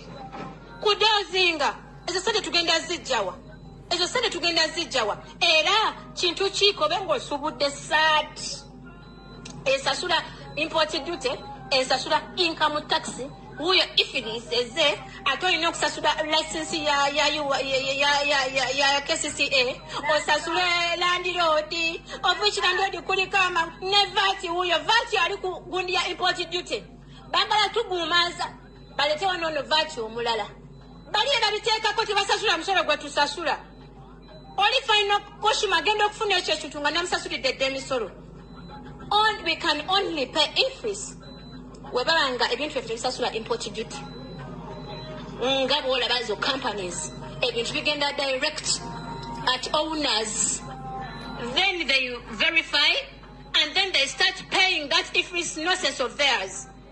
Naye tuveeyo twogere nga ffe ng'omuntu mukakasa ayina edduuka obulumi ffe tubuwulira n'onyuka n'ogamba ku munno bannaye leero bakasitoma babuze ne mukomekeza nga muli ku kyekimu ebyokwekazaakaza n'olimba munno nti wakoze nga indeed tewakoze tebikyaliyo kyobola bennaku zino ne bajja nti landlord akugaliddewo rent osomugamba mpa ebintu byange mbijemu ekitaali luli kuba luli walwana n'ogenda n'ogyayo ssente n'okola ki n'osasula bakugireko siiwo era landlord waffe omu yagamba munne n'amugamba ebyo byemuteyawo abantu siiru ennaku zino tebigenda bakolera osanga akaduuka nga kalimu abaana basatu abo abaana tebalina ssente ogenda muterako siiru amala kugambe kanzemu ebintu byange naye ebyedda omuntu yaddukanga ate munaye naaswala kangende nkola kinewa batalina banange let us think through this bano abantu bagala ofuna akasente ko kalire mu nkukutu kyebaagala naye tebatulumirirwa at all ate nga bannange amazima amatuufu ezo sente zebaagala okututeekako tetuzirina tuveeyo ngaffe we make a press conference ng'abasuubuzi lwaki batwogerera ababoogerera lwaki tembasinze bagenda babasuubulira China tutambula China obugere ne buzimba n'oteekamu obwongo buli ssaawa walowooza ku bbanja lye bakubanja lwaki tosobola kutuula n'onnyonnyola ensonga y'obulungi temubikkiriza bakasitoma betufuna ajja ku dduuka bansalireko oluusi n'obalamu mutwe n'ogatiriza noanga kankyejjeko kasita kapito wange akola ki akomawo n'okiwaayo enokwano ifris togenda bikola ate baali nnyo nti ennaku zino badde bagenda kati waliwo omwanya alina hardware baamutuulira nga buli lunaku for a full month nga buli miliyoni gyawoze bajjako emitwalo 18 omusajja n'agwa eyasuubuza nga miliyoni 2 najja ne miliyoni 5 okusuubula era balina right ki ejja nti simanya nga batwale omuntu enforcement ku ssente zange zinakera n'entuuyanira gavumenti entuufu erina okujja mu bulungi mu mukwano nenjigiriza ekintu ne tukanya oba nkisemba oba si kisemba naye because balina lye batukweka fe abaasoma lye tumanyi era nze sijja banyonyola byange naye nze ku dduuka lyange bw'ojja nze mmanyi kye nina okulanya kyesitalina kukola simala gasasula bintufwa aba KCCA mbabuuza ate nga mbagamba bulungi essente zetusasula license zikola ki wemba ngamba emitwalo gyange 2 n'okusoba 3 n'okusobezya license guno omutwalo gwe munkimako gwaki abaana bange mbasasulira fees bwe ndwala ne nejjanjaba amazzi gange nengasasula amasanyalaze gange nengasasula akamotoka kange nze yakeegulira mu ntuyo zange mwezemba waziraga wanga ne bwe mba njavu wadde ne mba nnoonya bizinesi yange ogizzaawo teri wadde gavumenti esobola kunzirukirira ne bagamba mbunno tukole amakolero busimanya bintu tubisuubule wano oli ngamba olina kyogenda okunyongeramu banange twebeereremu gavumenti yaffe mbi ate tetulumirirwako wadde n'ekimu naye kino ekintu it has been a wake up call ekintu kyaffe kibadde kirungi ku BBC ku CNN byonna bijja kutuuka kuno okwekalakasa okw'emirembe ate nga nyakirala be bakitukola bakitumanyiiza kye baatukola mu covid kyatugumya kubeera okibalamu nti okudda ku dduuka ntuule nsumagire neralikira yuwala zenino bawa oba kitegedde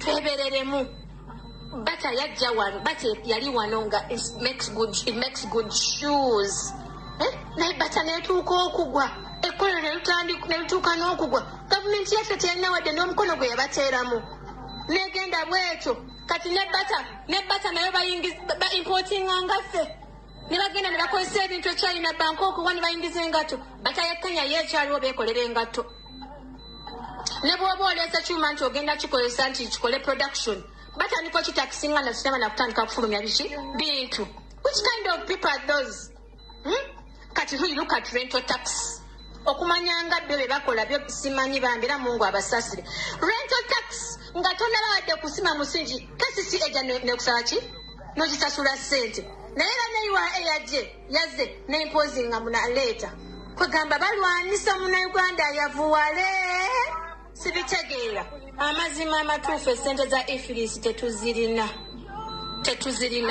twabagwamu nti obafuna interest mu kintu kyo bakuimpozingako omusolo omuyitirivu oba kitegedde kuba bamanyi nti ojja kisuula baze basuula business kati nga tiles baziyingira abaali basasula miliyoni 7 ne bateeka ku miliyoni 2 ne basuula emirimu gy'abantu ne bateekawo kampuni nti goodwill yakomawa okuteekawo ekkolero olina okukakasa ti byogenda ofulumya bijja osobola bisapulayinga mu nsi yonna tokisobola money power Uganda oyo tetumulina we don't have it tetunatuukayo eyo wabula okusapootinga bannansi ensi ekulaakulane mulwana bulwanyi bannansi mubateeke ku zero mamulowooza abantu banna abaze ne bagaggawana ne babeera ne wooteri na biki ekibasudde kimusolo omusolo kubanga kirizagana senga omusolo guba friendly ekintu okitunda at a friendly price nekigwawo mangu before you know it banange tweberere musimu bubi but we need to amaloboozi our voice needs to be heard tuleka abantu otwogerera kampuni zizze zitusinga ne ssente negwalina obugugu bwe 3 bagala kulyawo mati mama kaba mpola ngoli mu kisenge kyo tubadde tubakubira emirango egiyita kungula ebbanga lyonna nga tubaga mutwegatteko nga muga tuli bize tukola kati njagala okwebaza omukyalo ono okubeera courageous enough n'okubanga alinamu ka knowledge okusukka ku bali abakawo mentality ng'asobola okulizoninga okusinga abantu kati bano abaana ekika kino Museveni bano baatayagala kasitoba ng'oyogera ng'omukyalo ono Museveni takwagala era nga bamuwa obutooya afe ono ngeri gyayogera Museveni oyo bamuwa obutwa afe yoyo Museveni yagala bali bano kati omwana ono mwana muto alina obulumi yasomako system agimanyi kati babuuza misolo gino gyaki naye mbazanyidde voice note ya lwawogo mbadde nzanji bagamba emisolo gino nagibagamba dda almost 4 years back anti jijja nga mulowooza nsaaga saagala baddira mu luyimba akuddira mu luyimba ya lukyamya musigaze eddakiika ziizino 100 mukubiremu essimu mpaka kuwulira mu musuwa gw'okutuka musigaze eddakiika buli omu olina eddakiika 2 mukubiremu essimu okuwulira nga muwabika omusuwa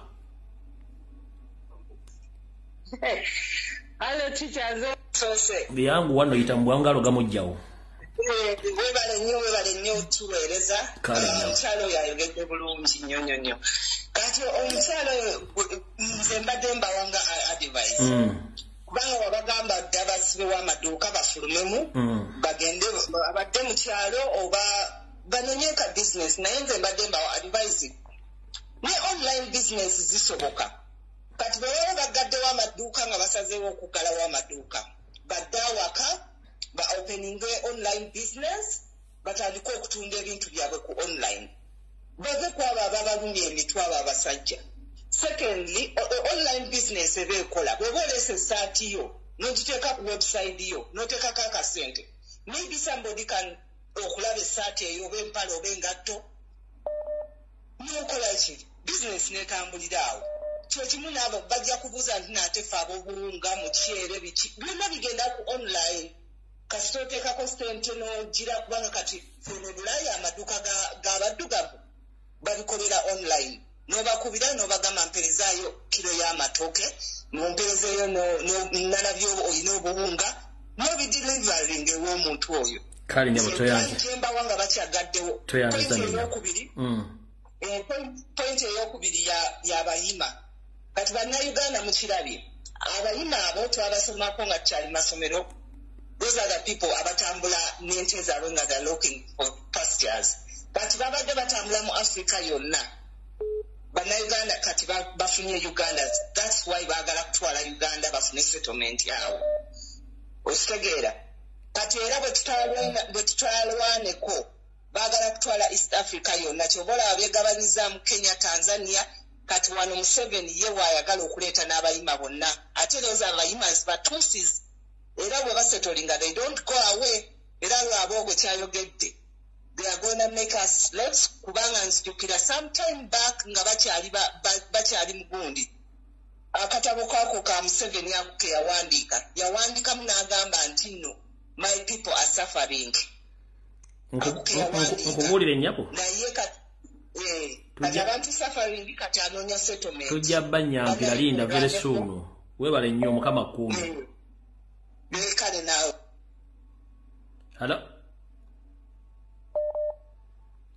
halo obudde tulina butono ananagirira mu ssimu nga nkujjako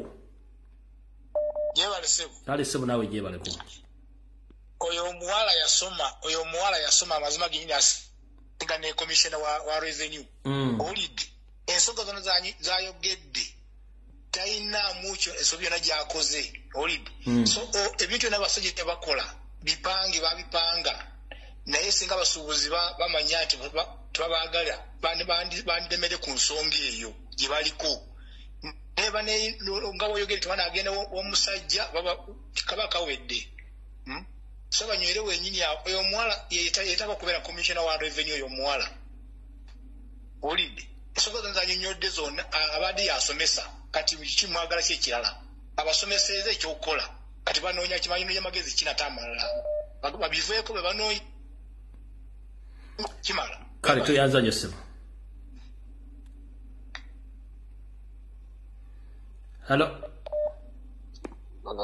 Mr. Philip yes ssebo kale ssebo nawe bali kubeerako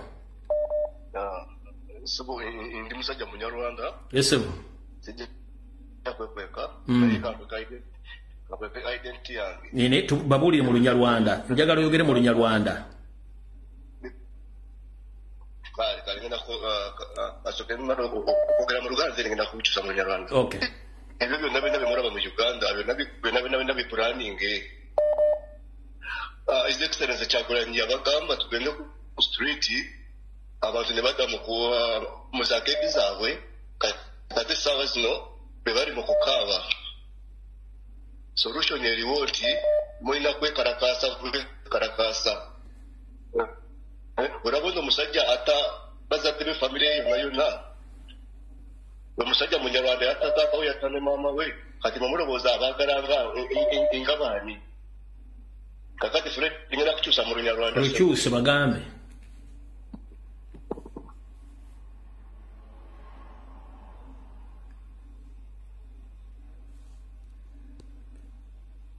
sebo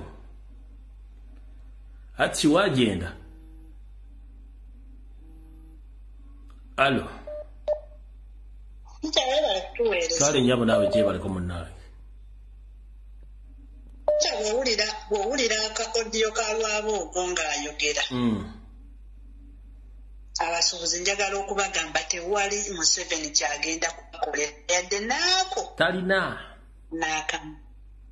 talina wallahi naye nze njagala okubawa amagezi nti ffenna tunyigirizibwa kyekimu mukakunzaabulakiro ya sukaali mbadde mbasaba solution gye tulina ffenna kujjako Museveni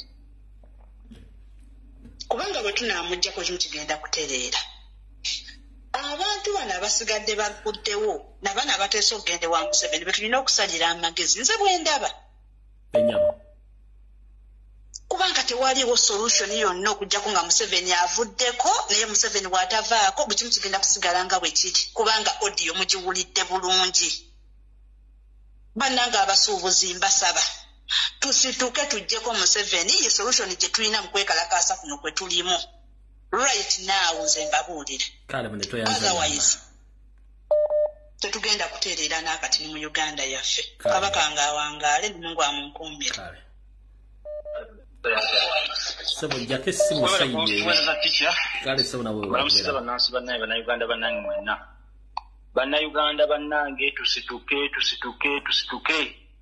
tukasa obulamu ekimala tusituke twegatte ku basuubuzi mu kwekalakaasa ko baliko tuliwo ku ngulo z'ensi yaffe Uganda nga tugamba ekintu kimu nakyemalira Sserwajja okwota Museveni n'amalindizi ge batubiire abasuubuzi tebwe balimbalimba nakyemalira Museveni talina kyagenda kubakyusizaamu n'omulundi ogumu. Sserwajja okwota Museveni talina kalungi kayagaliza munnayuganda lwabwogo omunyarwanda otumuwulidde bwe bayogedde odiyo twazuulira dda webalenywe tikyakuzituddiramu bannayuganda tusituke tetugenda kufuna mirembe teri bizinja tugenda kukola mu Uganda tufunemu nakyemalira talina kyayagaliza kalungi nakamu kayagaliza munnayuganda gwe munnayuganda ali awo ayagala okukakembeera omusolo ogwo ogutawanyisaawo eno abagundi abasuubuzi gwe nkokenyera mutunzi gwogenda okukola ki tetugenda okukafiiramu tikyakankumaawo n'abalala Kale Mukama kuume. Hello. Sebo jake simu owala kale sebo nawe bali kubeerako. Kale sebo. Kamalo kendeza simu eno. Mbadde ngenda kujja yita mbwangu.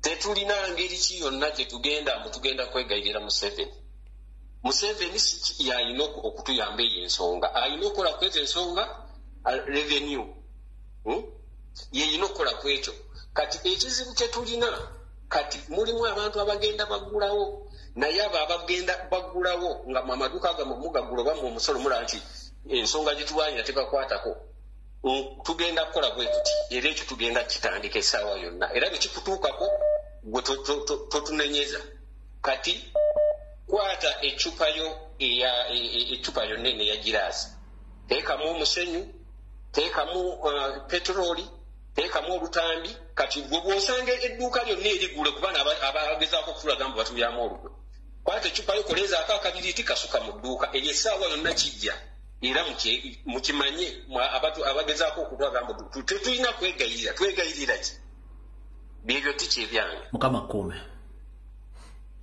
Hello. Kale sebo nawe bali kubeerako.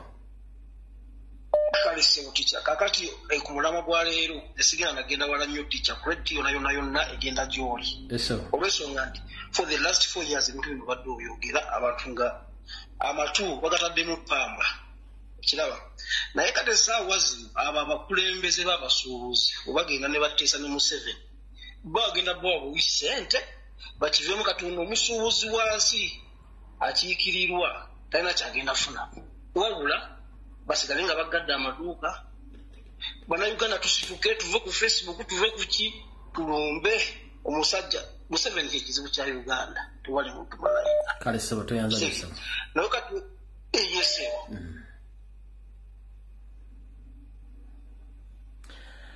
omuntu yenna fuba okulaba munenga okuba essimu ng'olina network oba tolina network munaye essimu tegenda kuyita mu mukwano. Hello. Kale sebo nawe bali kubeerako.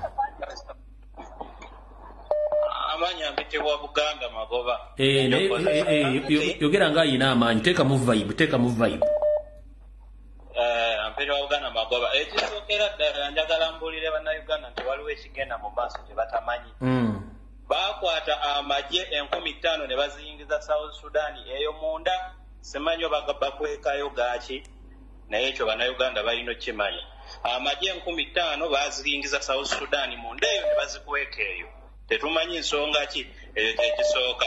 Ifirisi njagala bakitegeere bannakampala bonna ne bannayuganda nti kibagwanidde kubanga twekalakasanga ne batukuba emiggo ne batusiba abawooza tebatulinnyira mu bintu byaffe batuyita bayaayi kati essaawa zino kibatuuseemukko naye naffe tujja beegattako we banaatulaga nti bamalirivu tulina obulumi n'obusungu. Nze Buganda Magoba. Kale Mukama akunkoomere. Omusolo gw'enziku guleese obuzibu. Omusolo gw'enziku simesifurizi taxi. Hallo.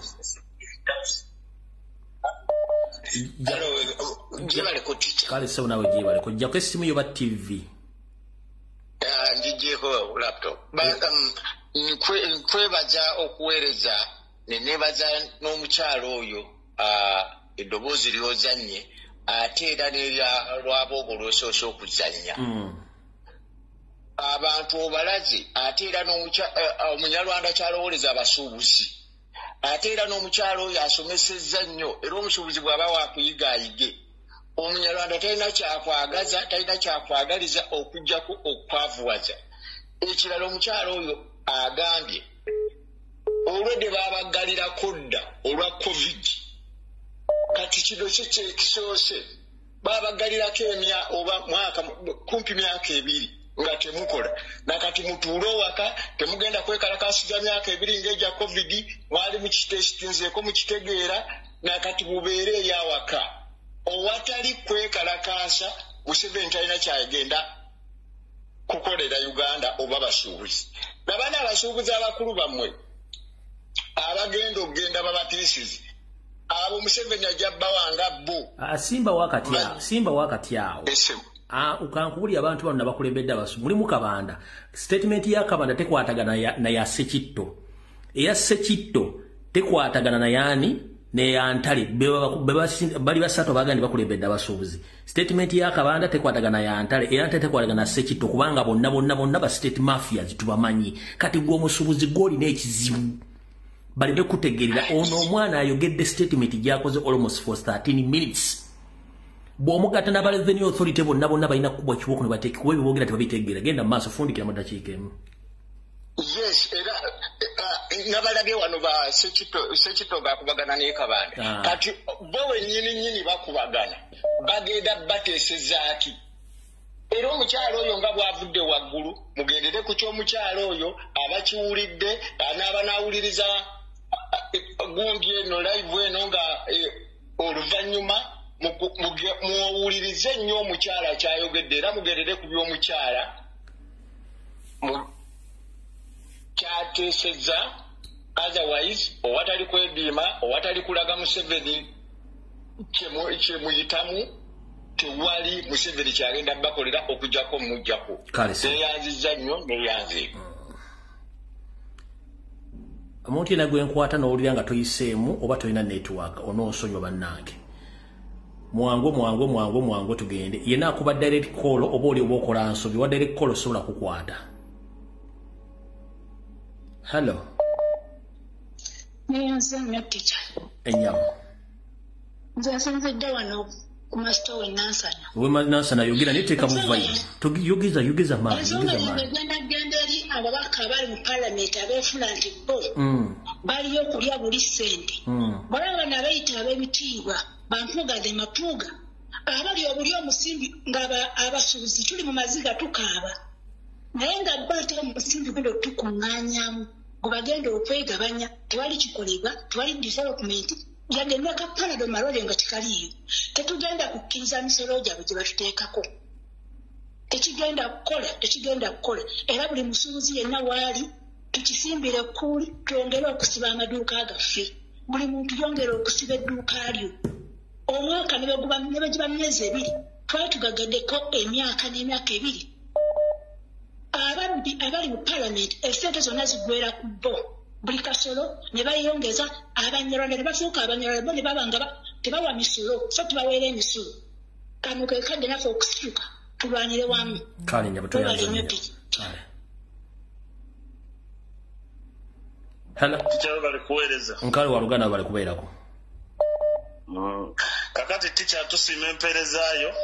Era ebbanga lyosomesereza bannayuganda. Bwaba watanategeera ne muggulu talitegeera. Ekirala kyensaba bannayuganda bamanye nti nno ensonga eriwo si abasuubuzi bokka nga abasuubuzi. Na buli asirikidde gy'asirikidde omusomesa bw'ona asirikira gy'osirikidde n'ogaana okwegatta ku basuubuzi essaawa zino bwe banaamala okusasula obusaala bo bw'onadda mu kayumbako k'obadde osasula 15 nga bakati essaawa nga batandise okakusaba emitwalo 3 lwojja okumanya nti kyali kikwatako. Owa booda bw'osirikira gy'osirikidde bw'ona genda okugula omuti gwa sabbuuni ng'obusente bw'okoze mu lunaku bwonna olina bugulamu muti gwa sabbuuni emitwalo 4 oba 5 lwojja okumanya nti wali olina ositukiramu abasuubuzi bwe baasitukira.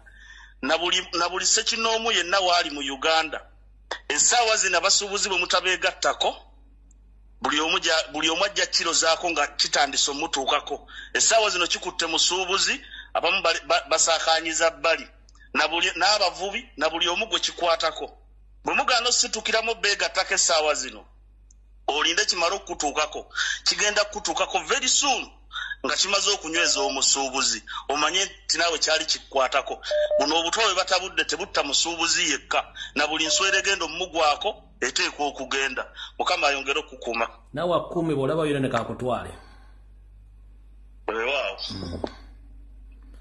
hallo Yes, teacher webaye kuwereza eggwanga nawe bali kubeerako ssebo mutabani wo werwenzululu ibagambe mu lukonjo tuve wano tugende saagala yogera mu luganda yogera mu lukonjo tugende kale teacher wasinja erihanga nje ekyalina kiwuuma abasuubuzi wabiri basomesya owatanzira arekenga omuleka syali kyarekenga aberekenga abantu boosi ekiri omu basuubuzi itwe kikinde bikikalu omu basuubuzi kikasuka omuntu abantu bahese omusolo wabakateekuka omusuubuzi ewa mundu wahese niwo ukabuka college ino ukindi tuhawu manyana ruchemba ukalula omutwaro ukabuka indi college iwo ukindi tuha omutwaro oyo ewa mundu wabulekero nuka ukindi tuhawu so yatanzira arekenga shendekenga eyo aberekenga abantu abanene babiri bomasya business bane mwenda bakakoleji bane musoma boda abojo abanene abayo bawutisha ashaduka omatoni yateka access babere soma boda babiri omuche mu maduka so wasinje college wasinje eritu hedrevisi loko college abya uko tusomesa ya traverekanga kandi abasubuzi abali Kampala bamenya bati ebo nebo bake bakatuha mesoro yayo nebo bake so bakindi baba college bamachina maduka wabo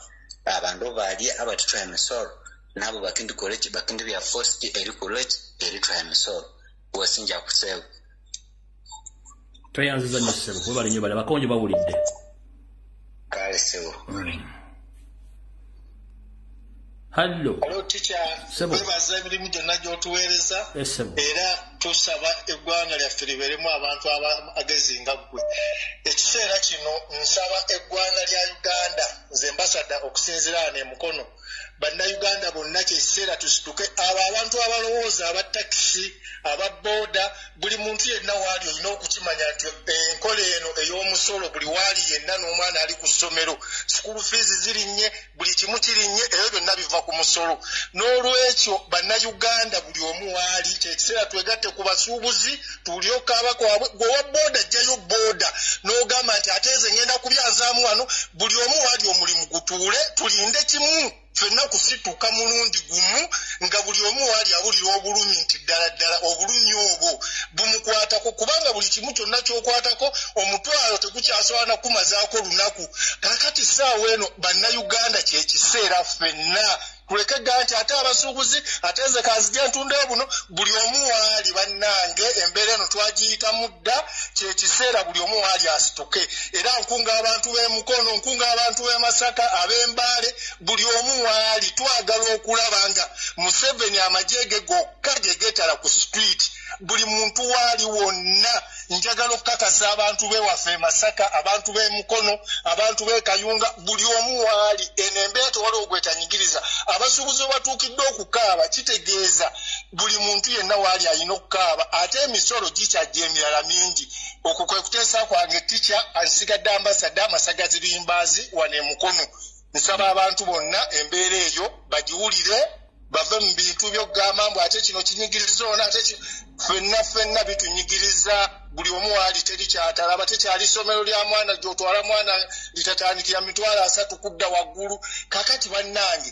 Uganda we tutuuse tugenda kugibeeramu tutya bannayuganda kyekiseera buli omu waali amanye nti embeera ejja yakuwulira wiso buli omu alumbe saawa yakuggyako Museveni kwe kuteesa kwange okwo tica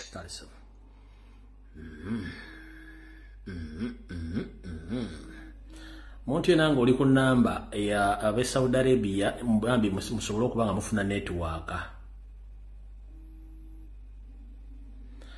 Middle East abantu bali mu Middle East enamba zammwe netiwaaka olumu eba egaana okukwata sebo picha gye baliko nkale sebo nawe gye baliko sebo nawe bale kubeerako ono ayogera n'ekisolo omuto dakiika 2 esebo mpozi nze kyenjagala okukubiriza bannayuganda nti kyemuba mumanya olina gavumenti oba ono omusajja gwe bayita Museveni talina kyalumirirwa ku bannayuganda owaero singa abadde alumirirwa abasuubuzi olwandiwulidde nti abasuubuzi bagenda kwekalakaasa ebisinga byonna yandibadde abiyimiriza n'agamba nti kagenda asisinkana abasuubuzi naye kuki okusuzira ku statement y'omuwala nga wabadde ayogera bano abasajja balwanyisa ekiyitibwa omunnayuganda okumuggira ddala mu bizinensi naye ate ekyennaku kye balina ekisembayo okuba ekyennaku ennyo nti tebalina bwongo busobola kulaaninga bizinensi endigenansi uganda zebakolaki zebalaaninga obwongu bwabwe bunafu nnyo naye ekirala era omuwala nalina statement gyakoze nga nnungi nnyo tuleme okutunuulira abo bannaffe abagenda okututeeseza bebaani abo abagenda okututeeseza Museveni waba ayagala wulira nti nayagala okutusisinkana ffenna tusisinkanire wamu naye abo abeeronda munno bobo abagenda kututeeseza tebalina bye bagenda kututeeseza bagenda kutuyamu bulirugwe abasuubuzi bangi nnyo ku nsi yonna balina okwefuula abomuno bebenjawulo ennyo tufunemu abantu abavunanyizibwa ffenna tusisinkane mu kifo kimu ayogere nga naffe twogera awulire bye tumugamba naye byotufulamu ne balonzemu agenda okuteeseza abagenzi okutulyamu obuli olukwenga oyo Sekitto twamumanya ddadda era mugagga nnyo takyasaana kubeera ng'ayogera musuubuzi bamuwe omulimu bamuwe gwa minisita nga bwebawoona omusajja simanyi oyo yali ayambala kitisaati ekimu oyo naye bamuwe gwa minisita naye ave ku byabasuubuzi Sekitto va ku bintu byabasuubuzi twesonyiwe Sekitto twesonyiwe genda mu gavumenti ya NRM bakuwe gwa minisita nga gwabwabwe oyo omusajja ategeka ebivulu naye twesonyiwe naawe webale nnyo tiki kale mukama akonkoomere sebo jjako essimu battiddemu kale sebo naawe gyebaliko munnange webale tuweereza nze nno nsinzidde wano Mbale bogera bangambire mu Lugisu newankubadde siriwo eno naye nga gyenkakalabiriza emirimu gyange bangambire mu Lugisu tikya siriwo eno nkolerayo bukolezi so Olugisu naddu kwasaganya bulungi kakati munnange enze neewunyiza nnyo okulaba nga abantu abakolera mu katale k'embalala bo emirimu bakakalabya buli kimu kitambula bulungi bo tebalaba kiri Kampala bannange abo bo si bannayuganda nga ffe ababonaabona abatalina kyakulya abakolera ak'okulya ka buli lunaku tikya tuli bubi nnyo ddala kyekituufu twalikoze nga buli kimu nzera batica abasomesa abantu bonna bali twegasseeko ne tulaba nga twegatta ffenna ne tutwala mwami Museveni jeno Museveni abo abasuubuzi bagamba no busimanyi tugendewo tumumiitinge yennyini yagereka emisolo yennyini yatuma abo abantu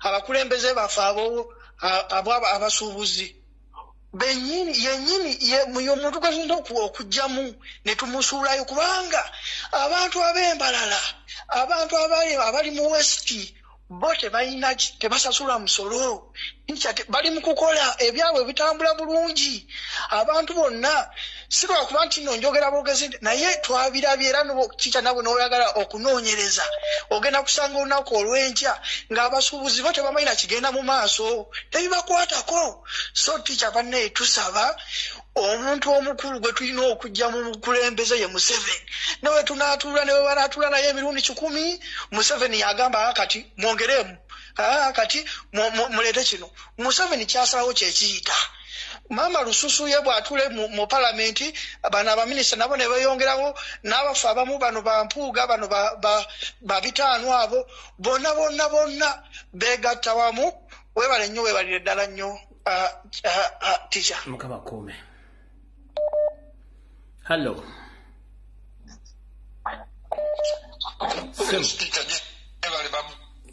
kale sebo nawe gyebale yayogerako ne mukulu kale sebo yayogerako ne mukulu Faizo okuva e Uganda sebo Faizo va mu kitundu kye kya Uganda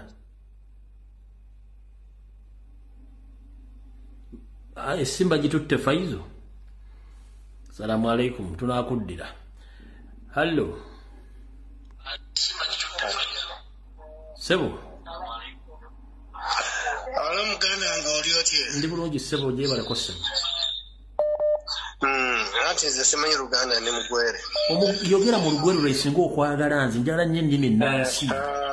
Sabula tugende. Oli amuganda wange. Olutalo tuli ku lutalo. Yogera mu Lugwere si mu Luganda. Yebwage mu Lugwere. Tuli ku lutalo.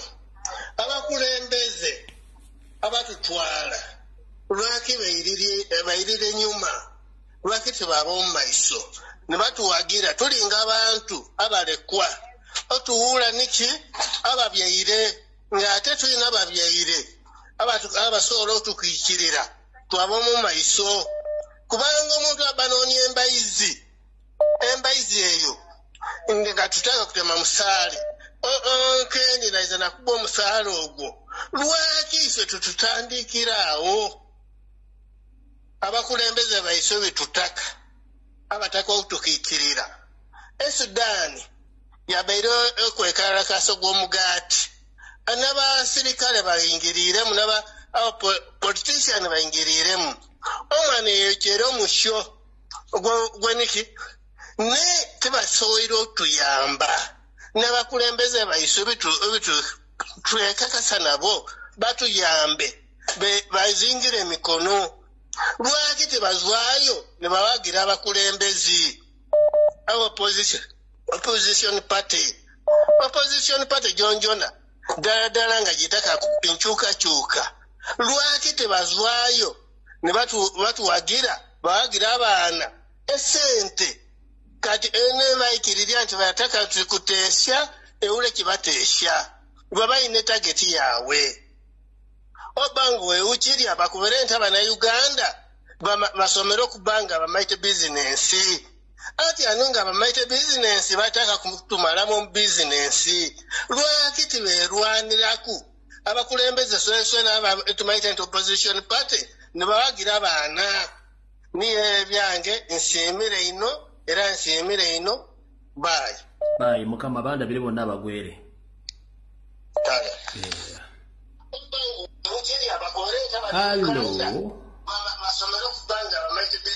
Okusaba ojjeko TV obesimu mukama wange.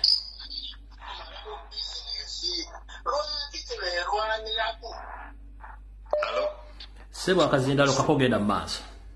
Emiko ali. Yes sebo.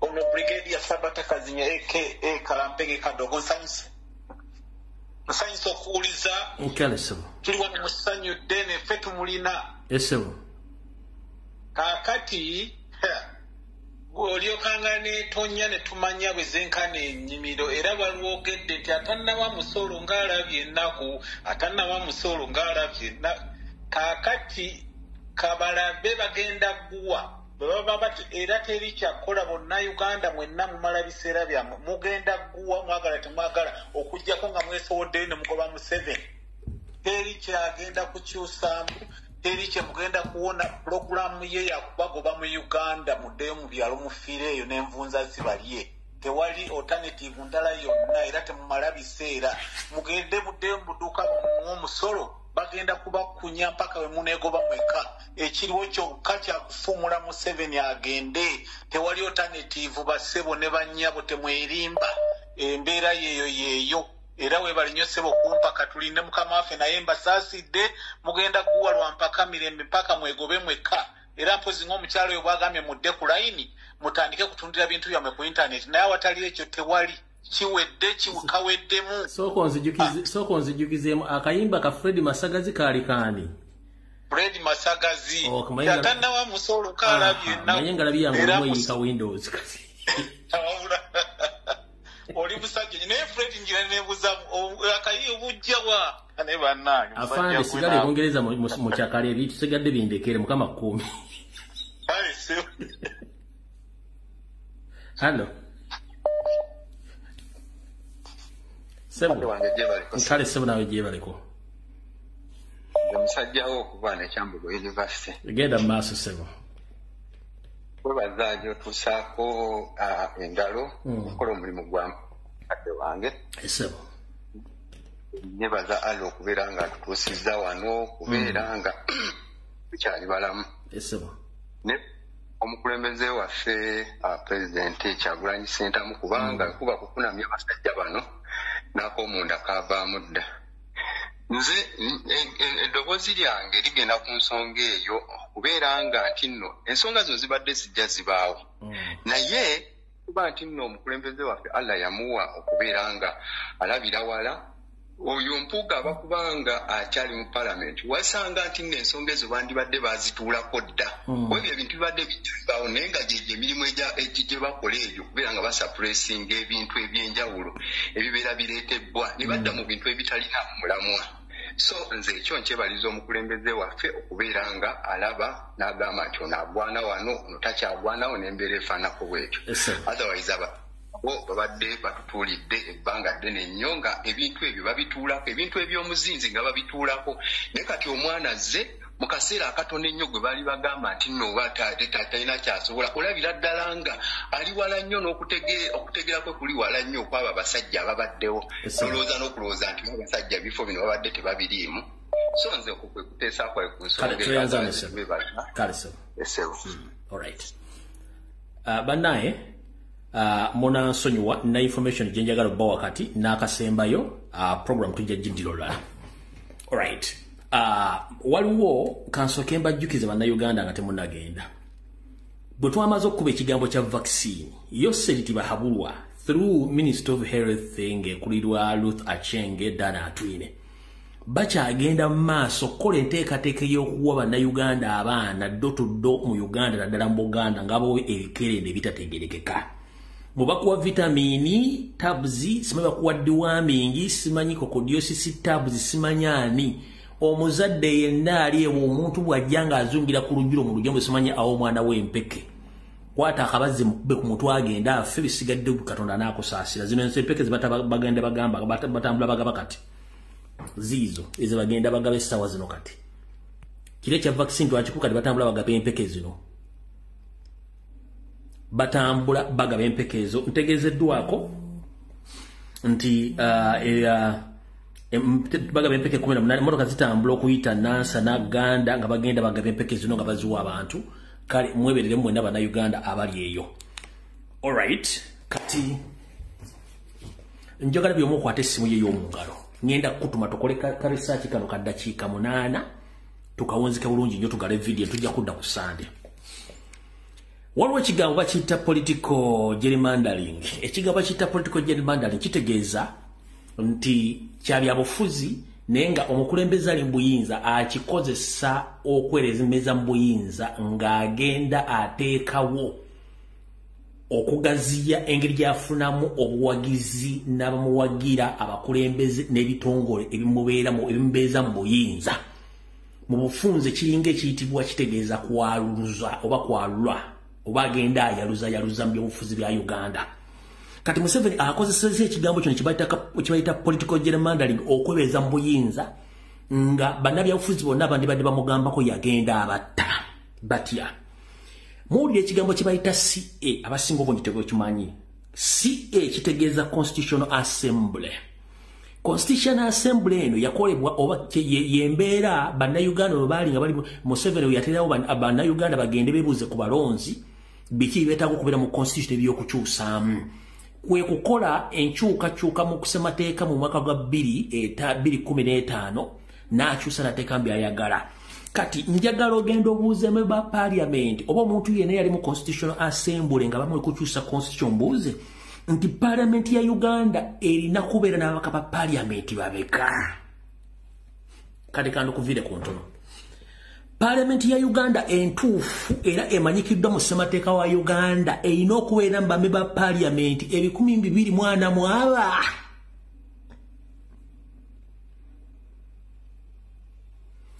The original parliament of Uganda is supposed to accommodate 245 MPs.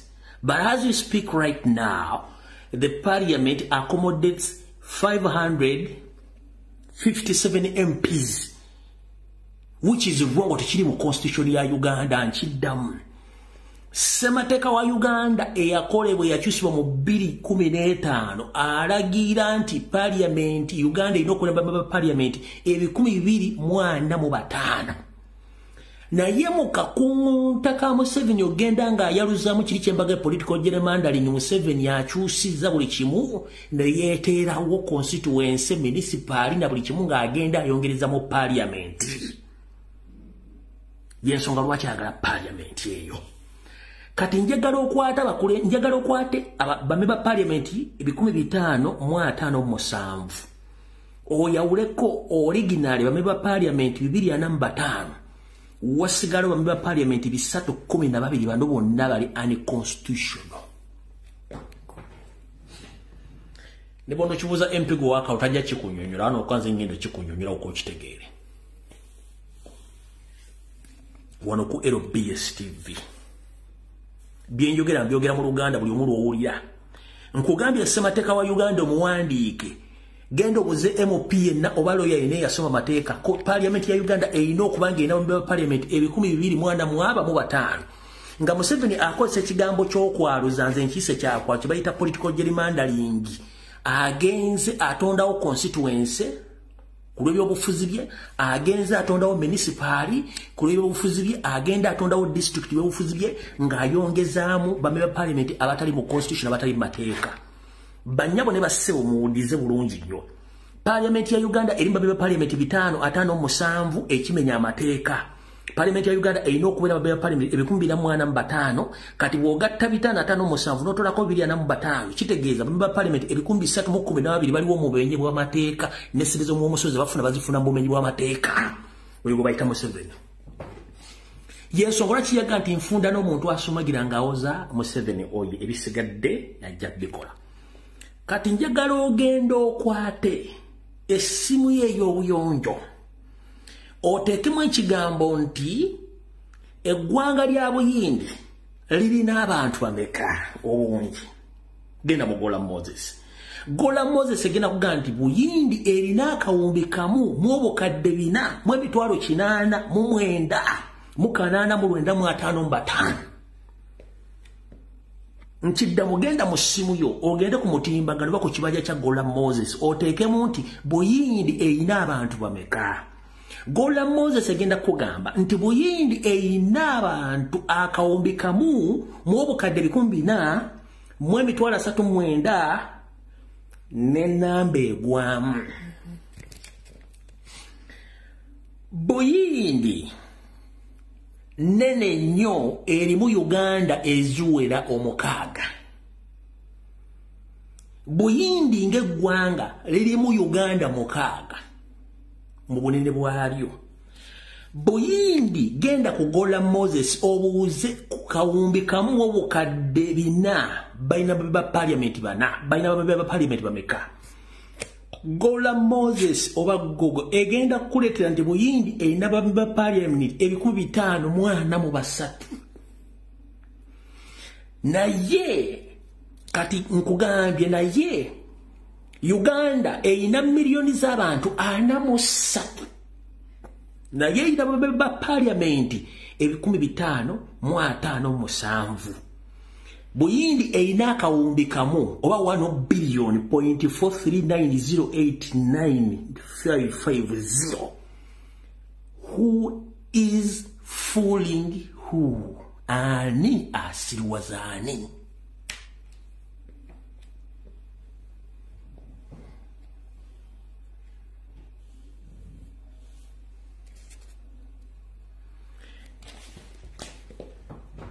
Masikyala kulekana namwe mbawekeza mpo wano ndyoke mukitegeere nti tulina okweta kuluzaako olukokobe. Eno ye Buyindi ogira batata maama eyo Buyindi okuva eno wansi neyambuka nekyama wano nejja wano neyambuka bweti nejja nekkirira neddayo eje tuyita Buyindi. Ogiraba eyensi eriemu ka Uganda kokka kasalira wano ka Uganda kokka kasalira wano wano bwogerageranya ensi ya Buyindi ka Uganda antula yo wali waggulu India ne kati wosaga and what ka Uganda we kakoma kati lino lyonna ettundutundu lino lyonna lirimu akawumbi kamu n'obukadde 14 n'abantu abagwamu balina parliament 543 kati jankana akafundikwa kensi akafundika kwensi kana akafundikwa kasinga India bambe ba parliament obungi kana akafundikwa kwensi ako akafundikwa kaline abambe ba parliament basinga ba India muina milioni 45 kale kanzigamba 45 milioni 45 ezabantu na ige India ina akawumbi mubukadde 14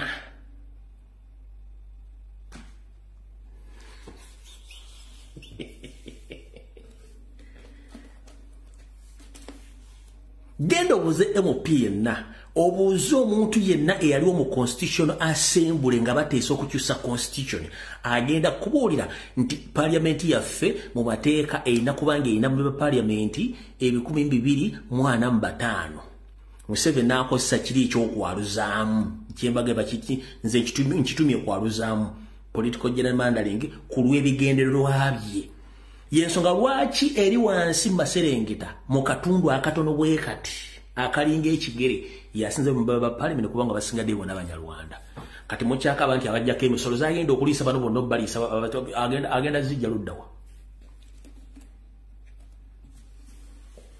tusinkane ku Sunday saa 2 muri Mbulange Mengo video wete mugandi bajijje bujja video ewedde tusinkane ku Sunday muri Mbulange Mengo ne wasanya kalu Charles Peter Mayiga mission zo zonna nazifunyidde buli kimu kyonna kimanye nti nzijja ku Sunday mukulu owegula makuka fomu nzijja ku Sunday saa wes 2